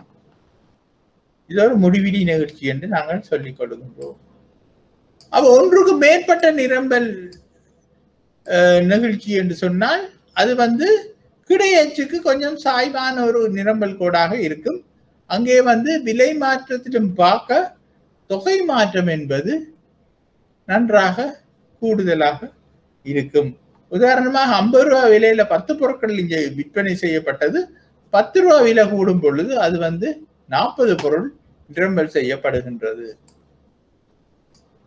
அடுத்தது ஒன்றுக்கு குறைந்த நிரம்பல் நிகழ்ச்சி. ஒன்றுக்கு குறைந்த நிரம்பல் நிகழ்ச்சியை நாங்கள் பார்க்கும் பொழுது அது நிலைக்குத்தச்சுக்கு சாய்வாக இருப்பதை நாங்கள் பார்க்கலாம். ஒன்றுக்கு குறைந்த நிரம்பல் நிகழ்ச்சி பாருங்க, இது நிலைக்குத்தச்சுக்கு சாய்வாக இருக்கும். முதலாவது கிடையாச்சுக்கு சாய்வாக இருந்தது, முதல் பார்த்தது. இப்ப நிலைக்குத்தச்சுக்கு சாய்வாக இருக்கு. அடுத்தது பூச்சிய நிகழ்ச்சி. பூச்சிய நிகழ்ச்சியை பாருங்க, பல்வேறுபட்ட விலைகள்ல ஒரே தொகை தான் சப்ளை பண்ணப்பட்டு கொண்டு இருக்கும். அடுத்தது ஒன்றுக்கு சமமான நிரம்பல் நிகழ்ச்சி. அது 45 டிகிரியில போய்கொண்டிருக்கும். அவை ஒன்றுக்கு சமமாக இருக்கும் அந்த நிரம்பல் நிகழ்ச்சி. அப்ப இந்த நிரம்பலுக்கான விலை நிகழ்ச்சியை தீர்மானிக்கும் காரணிகள் யாவை என்று நாங்கள் பார்ப்போமாக இருந்தால் அது உற்பத்தி இயலளவு. ஒரு துறையானது தனது உச்ச இயலளவு நிலையிலிருந்து குறைவாக இயங்குமானால் அதன் நிரம்பல் நிகழ்ச்சி ஒன்றுக்கு கூடியது. ஒரு துறையானது தனது உச்ச இயலளவு, அதாவது மேக்சிமம் கெப்பாசிட்டியிலும் பார்க்க குறைவாக இயங்கி கொண்டு இருக்குமாக இருந்தால் அதன் நிரம்பல் நிகழ்ச்சி ஒன்றுக்கு கூடியது. ஏனென்றால் அது அந்த மேக்சிமம் கெப்பாசிட்டி மட்டும் தன்னை நிரம்பலை உற்பத்தியை கூட்டிக் கொண்டு போகலாம். உற்பத்தியை கூட்டிக் கொண்டு போகும்போது நிரம்பலும் கூடும். அதால அந்த நிரம்பல் நிகழ்ச்சி ஒன்றுக்கு கூடியதாக அமையும். ஆனால் உற்பத்தி ஒரு உச்ச இயலளவில் இயங்குமானால் அதற்கு மேலாக உற்பத்தியை அதிகரிக்க முடியாது. இப்போ ஏற்கனவே ஒரு உற்பத்தி மேக்சிமம் லெவல்ல, ஆப்டிமம் லெவலில, மேக்சிமம் லெவல்ல இருக்குமாக இருந்தால் அதுக்கு மேல அந்த உற்பத்தியை கூட்ட முடியாமல் இருக்கும் பொழுது அங்கு நெகிழ்ச்சி குறைவானதாகத்தான் இருக்கும். மற்றது களஞ்சியப்படுத்தல் வசதிகள். அப்போ ஒரு பொருளை களஞ்சியப்படுத்தக்கூடியதாக இருக்குமானால் அதன் நெகிழ்ச்சி கூடியதாக இருக்கும். ஒரே நாளில் நுகர்வோனின் கேள்விக்கேற்ப வேண்டிய சமயத்தில் நிரம்பல் செய்யக்கூடியதாக இருக்கும். இது களஞ்சியப்படுத்தல் வசதி குறைவான சந்தர்ப்பங்களில் நிரம்பல் நிகழ்ச்சியும் குறைவாக இருக்கும். அப்ப களஞ்சியப்படுத்தல் வசதிகள் கூடுதலாக இருந்தால் நிரம்பல் கூடுதலாக இருக்கும். இல்லை என்று சொன்னால் நிரம்பல் குறைவாக இருக்கும். களஞ்சியப்படுத்தல் வசதி இருக்குமாக இருந்தால் வேண்டிய நேரத்தில் எங்களால நிரம்பல் செய்யலாம். களஞ்சியப்படுத்தல் வசதிகள் குறைவாக இருந்தால் குறைந்த கன நேரம் எடுக்கும் அதை நிரம்பல் செய்வதற்கு. நேரம். அடுத்தது நேரம். குறுகிய காலத்தில் உற்பத்தியாளரால் உற்பத்தியை அதிகரிக்க முடியாத காரணத்தால் குறித்த பொருளுக்கான நிகழ்ச்சி குறைவாக இருக்கும். அப்ப எல்லாம் ரெடியாக இருந்து எங்களுக்கு அந்த குறிப்பிட்ட நேரத்துல உற்பத்தியை கொடுக்கக்கூடியதாக இருக்குமா இருந்தால் அந்த நிகழ்ச்சி வந்து கூடுதலாக இருக்கும். அப்படி இல்லாத பட்சத்துல அந்த நிகழ்ச்சி வந்து குறைவாகத்தான் இருக்கும். அடுத்தது உற்பத்தி காரணிகளின் நுகர்வுத்தன்மை. வளங்களை நுகரக்கூடியதாக இருப்பின் அதன் நிரம்பல் நிகழ்ச்சி கூடியதாகவும், வளங்களை நுகர முடியாத போது அதன் நிரம்பல் நிகழ்ச்சி குறைவாகவும் இருக்கும். அப்ப உற்பத்தி காரணிகளோட அவைலபிலிட்டியை தான் நாங்கள் இதுல சொல்றோம் நுகர்வுத்தன்மை. உற்பத்தியாளனுக்கு உற்பத்தி காரணிகளோட அவைலபிலிட்டி கஷ்டமா இருந்தது என்றால் நிரம்பல் நிகழ்ச்சி குறைவாக இருக்கும். ஈஸியா நுகரக்கூடியதா இருந்தா அந்த பொருளுக்கான நிரம்பல் நிகழ்ச்சி கூடியதாக இருக்கும். அத இந்த இதுவும் ரெண்டும் ஒன்றுதான். நுகர்வுத்தன்மையும் உற்பத்தி காரணிகளோட கிடைப்பெனவும் ஒன்றுதான்.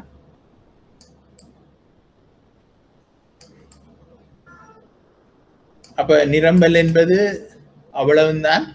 இப்ப இதுல உங்களுக்கு நான் சொல்லக்கூடிய மாணவர்களுக்கு சொல்லக்கூடிய விஷயம் என்னன்னு சொன்னா, உங்களுக்கு இங்க இதிலே உள்ள உங்களோட கெப்பாசிட்டி சாரி உங்களுக்கு கிடைக்கிற அட்வான்டேஜ் வந்து என்னன்னு சொன்னால், நீங்கள் வந்து நினைச்ச நேரம் இந்த வீடியோ இதுகள் அப்லோட் பண்ணப்படுவதால நீங்க நினைச்ச நேரம் வந்து இதுகளை நீங்கள் தொடர்ந்து போட்டு போட்டு பார்த்து இந்த லெக்சர்ஸை கேட்டுக்கொள்ளலாம்.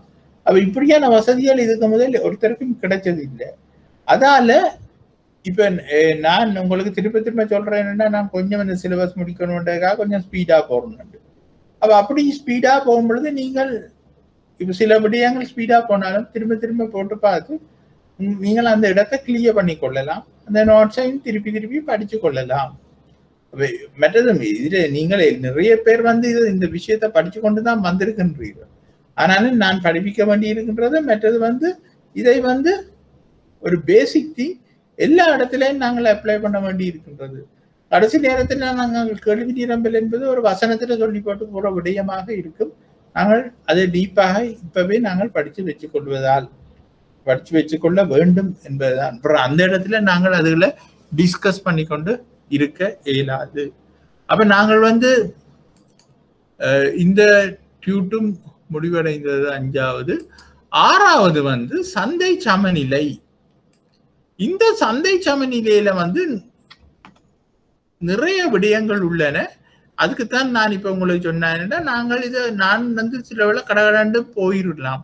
ஒரு கிளாஸ்லயோ ஒரு மணித்தியாலத்திலேயோ முடிக்கிற பிளான்ல நான் அதை செய்யலாம்.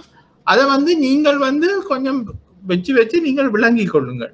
அப்ப நீங்கள் சில நேரங்கள்ல அதுகளில் உங்களுக்கு கேள்விகள் வராம விடலாம், அது வேற விஷயம். ஆனா அந்த சப்ஜெக்ட அந்த டெக்னிக்கை நீங்கள் விளங்கி கொள்ளணும்ன்றதுக்காகத்தான் அந்த சந்தை சமநிலை என்பதை நாங்கள் இதுல டீச் பண்ண வேண்டி இருக்கின்றது. அந்த சந்தை சமநிலையை நீங்கள் விளங்கி கொள்ளணும். விளங்கி கொள்வதன் மூலமாகத்தான் நீங்கள் பிறகு அப்ளிகேஷன்ஸுக்கு ஈஸியாக இருக்கும்.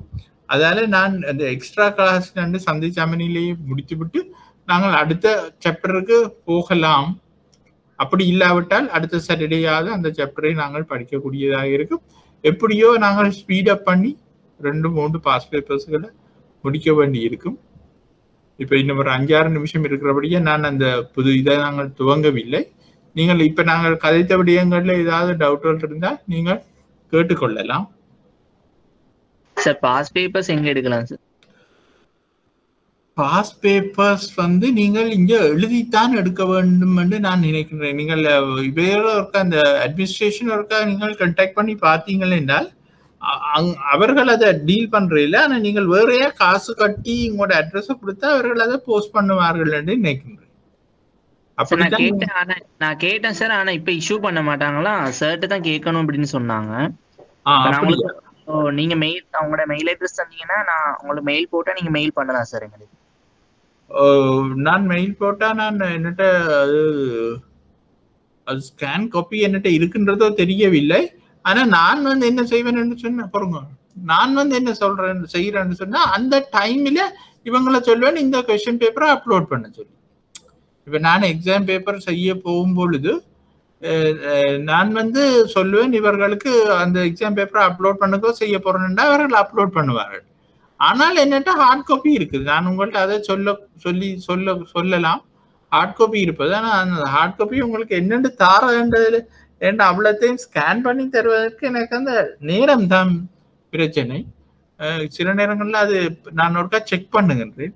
செக் பண்ணி போட்டு உங்களுக்கு நீங்கள் வந்து எனக்கு உங்களுடைய இமெயில் அட்ரஸ் தான் நான் ஸ்கேன் பண்ணுவேன். ஆனால் என்னால் அந்த வேலைப்பளு காரணமாக எப்போ ஃப்ரீயாக இருப்பேனோ அப்போதான் நான் அதை ஸ்கேன் பண்ணி போட்டு உங்களுக்கு அனுப்பக்கூடியதாக இருக்கும். ஓகே.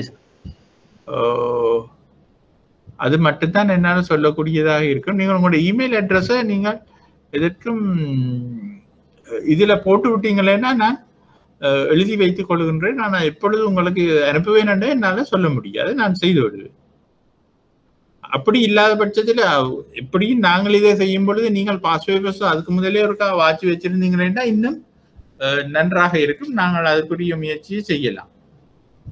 நான் செய்திருக்கிறேன். எப்படியும் நான் எனக்கு ஒரு 1 month டைம் தாங்க, நான் ஷோ பண்ண மாட்டேன், நான் ஸ்கேன் பண்ணி போட்டு அனுப்பி விடுவேன். அது என்ன பிரச்சனை இல்லை. ஆனால் பிரச்சனை என்னென்னா என்கிட்ட இருப்பது ஹார்ட் காப்பி, சாஃப்ட் காப்பி இல்லை என்றது அதனுடைய முக்கியமான காரணம். அதுக்கு நீங்கள் உங்களுடைய இமெயில் அட்ரஸை தாங்கோ, நான் அனுப்பி விடுவேன்.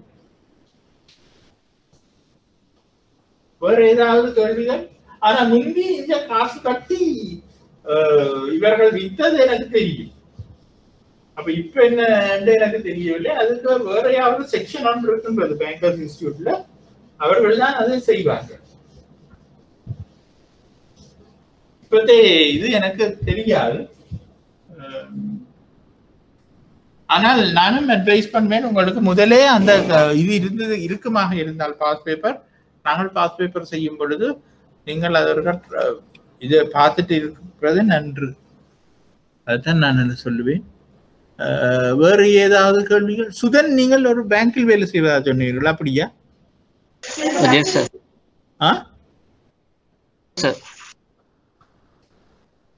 ஓ, நான் வந்து இதண்டுகின்றேன் உங்களுக்கு.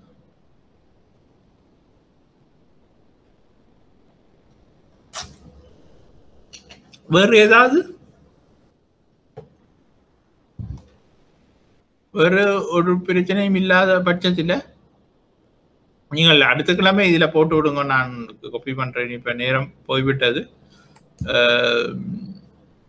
நீங்கள் மட்டுமில்லை, ஏர்போர்ட்டால நான் அதை இதண்டு காப்பி பண்ணுறது தான் இல்லை இருக்கும். நன்றி. நாங்கள் என்னுடன் இந்த வகுப்பை நிறைவு செய்து கொண்டு அடுத்த புதன்கிழமை 3:30 சந்திப்போம். Okay, thank you sir. ஓகே.